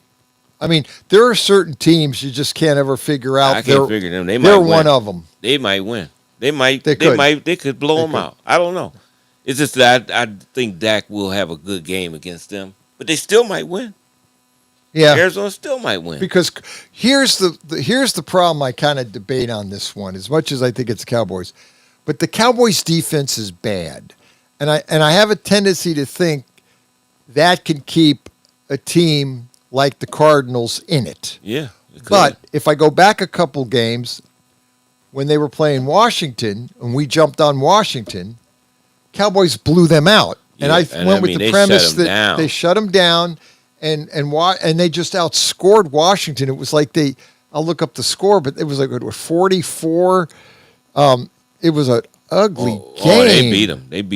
They destroyed. It wasn't close. No. So I mean, it's in them to play a great game. It's in them. We just look at can they do it consistently? They beat Washington 40. They beat Washington 44-22. Then they go out the next week and get blown out by Denver 44-24. See, they go on the road against Denver, they give up 44 points. Yeah. They play Washington at home earlier the week before. That's why that's why I picked them. So they're at home. That's why I picked them. And I know they can score anywhere, but that defense on the road is not good. So I'll take them at home to beat Arizona because that's the Dr. Jekyll and Mr. Hyde team. I don't know who they are. But I know they got weapons. I know they can score and they can do all kinds. But which team is showing up? I don't know. They're 3-4-1 in the division. What did you put me down for the Jacksonville and I was going to say Lakers game and the Raiders? Raiders. You want Raiders? Well, I didn't. That's what I was going to say because I didn't even pick because I didn't know what to do. But I think I am. But I could change it if you want. If you want the Jacks, I didn't pick any because I was trying to figure out. Can they play up the capabilities? Let's go back and revisit the Jags at the Raiders because it is an interesting game. I don't know what to say. I don't know what to say about the Jags. They're both coming off buys. Yep, I know that. The Jags lost a tough. Well, they got destroyed in England, 35-7. That bothered me. And the reason because they play so good they usually play good there. That's like at home. It's like they never even showed up. No, I mean, they got no. dominated. I watched that thing. That was that was bad. That was over like real early. Yeah. Halftime. You're could right. tell. Way before halftime. It was no You good. knew that game was bad. Done. Kind of almost Just dominated. The first quarter on, you knew that It wasn't good. And that's one thing. They just didn't show up. Maybe I don't about know. we could get them together. But then I look at the Raiders. They didn't show up against the Chiefs. They didn't even give good effort. No. 31-0. They go on a bye. They get all these healthy guys back. Which team can really show up? People think again when you lose 31-0, and they were home. Yeah. See, No, the thing is, they? I can't remember. they were. I believe the Raiders were. Check and see if they was there I believe when the Raiders got beat, with the Chiefs. the Chiefs. I could be wrong. Yeah, I can't remember. Here. I think it was in Casey though. I think. I'm not sure though. Maybe you're right. Yeah, I think it was in Kansas City. It was in Kansas City. Yeah, and and you don't have none of the weapons. It was at Kansas City. You I didn't thought have it was Murray. I kept saying Myers. You don't have Bowers. No. You're not running the ball well. I mean, you just. In fact, Andy Reid. I mean, they were up 21-0 half, 31-0 after the third quarter, and then fourth quarter, Andy Reid just kind of put the subs in, and he took the foot off the gas. He wasn't going to he could have probably made it 45-0, but he won't do that. Reid. Yeah, I'll go ahead. Just leave it like that with the Raiders. I had you down. You could change it if you want. Yeah, you could check because I don't know. Because I really think Jacksonville should win it, but I don't. The team that I seen earlier should be able to beat. Well, I'm looking for. But I don't know what to see. I'm kind of looking. I look at it this way. Like, I think Jacksonville is due for a little bit of a bounce back. They need something. Let's see what they look bad. The last couple games, they haven't played well. Yeah, they got too much. They're talent 4-3. Yeah, I know that. Their record is good. Let's see their last two games. They got beat by Seattle 20-12, but they beat. Yeah, but they actually you watch that game. They beat Kansas City 31-28 before. Yeah, and they didn't play good then. No, they didn't play that great. And they beat. They made big plays. If you break them down, they beat San Francisco 26-21. They beat Houston 17-10. Yeah. Now those games they did, but that game I remember that Chiefs game with the Devin Lloyd return. They was big on that was Monday Night Football. That was the Monday Nighter, and they just played well as far as making big plays, but their team didn't play good. Didn't play the good. Offense wasn't that great. No, the defense made big plays. Well, you have that, and then you have, like I said, you got the Rams. I write off the Rams. Any team that goes over in Europe, I'll count that as a bad. They either I never counted with them because they usually adapt well there. Yeah, that's where they play well. And they play better there. usually- I said they might as well change their team to the London Jaguars because they was playing so good over there. That was the home away from home. But you ring up a point. I mean, Travis Hunter's out. Brian Thomas is now pressure on Brian Thomas, the wide receiver, amid the Hunter injury. Could it make that that could be a very close game because he's a good player too. Without Thomas. Travis Hunter, I don't know. I just think I'll go with they're due for a bounce back. The Raiders and they getting through. How many points they get? 2 and a hook. 2 and a hook. It's 2 and a hook. That makes it. It's only half a point, but that could be the difference in a field. That's a field goal. Yeah. And so Jacksonville the Jags could come down with a field goal and win 30-27 or 23-20. Yep, I can see that. You've got to play that, and I don't have a lot of. I'm taking a different confidence in the Raiders being not what I've seen. No, but I do know they got a bunch of injuries. But I'm not going to blame them on that. I look at effort, and when guys ain't look like they playing, something else is wrong. I mean, else is wrong when guys don't get effort. And I don't know. The Raiders are just, to me, I hate to say it, but when I rate the worst teams in the league, they're in it's the Jets. This is to tell you if they come back from a bye and don't have no kind of energy with these guys that's back, then there's some major problems. Other than it's not about the flip, something going on that it hasn't got out in public. It will though, because it always gets out some kind of way. Yeah, So I mean, but I look don't know. when I look at bad teams in the NFL, I look at the Jets, the Browns, the Raiders, the Titans. They're the ones. There's the four, and I know there's probably another one out there that I'm missing, but they're the four that really jump out at me. I don't know if I want to throw Arizona in that mix. I don't But think they're bad. I don't know. I don't think something they're wrong with them. I just don't understand. I don't know if it's a coaching issue. I don't know if it's the quarterback issue. We don't know. All we know, that's it for the show. And we got all the games in. Yeah, we got all our games in. I know we kind of overanalyze the Jags at the Raiders, but we do that all the time on this show. Yeah, that game. I don't know how to pick that. With that note, everybody have a safe week. Do not drink and do not drive. And we'll do this again next week. We promise you. We'll go back from 9 to 12, Saturday morning sports page. Have a safe week. Western Reserve Radio. The stations that always keep you in the zone. I love it. It's awesome. Western Reserve Radio, Western Reserve Radio 2, and City View Sportscast, Youngstown, Ohio. This is Live Bet Saturday on VSiN, the Sports Betting Network. Welcome into college football week 10. It's Live Bet Saturday, VSiN, the Sports Betting Network. He's Ben Stevens. I'm Dustin Sweetelson. Don't go anywhere. We got you covered all early window long from a betting perspective here on the Sports Betting Network. We have a lot to get to throughout the program. We will talk about all of the big games, and we have a few in this early window of action, Ben. I want to begin with Miami and SMU. They're about to get going there in Texas, where we've seen this number move a lot. At one point, we were up to Miami laying 12.5 on the road at Ford Stadium. It's now down to 8 and a hook.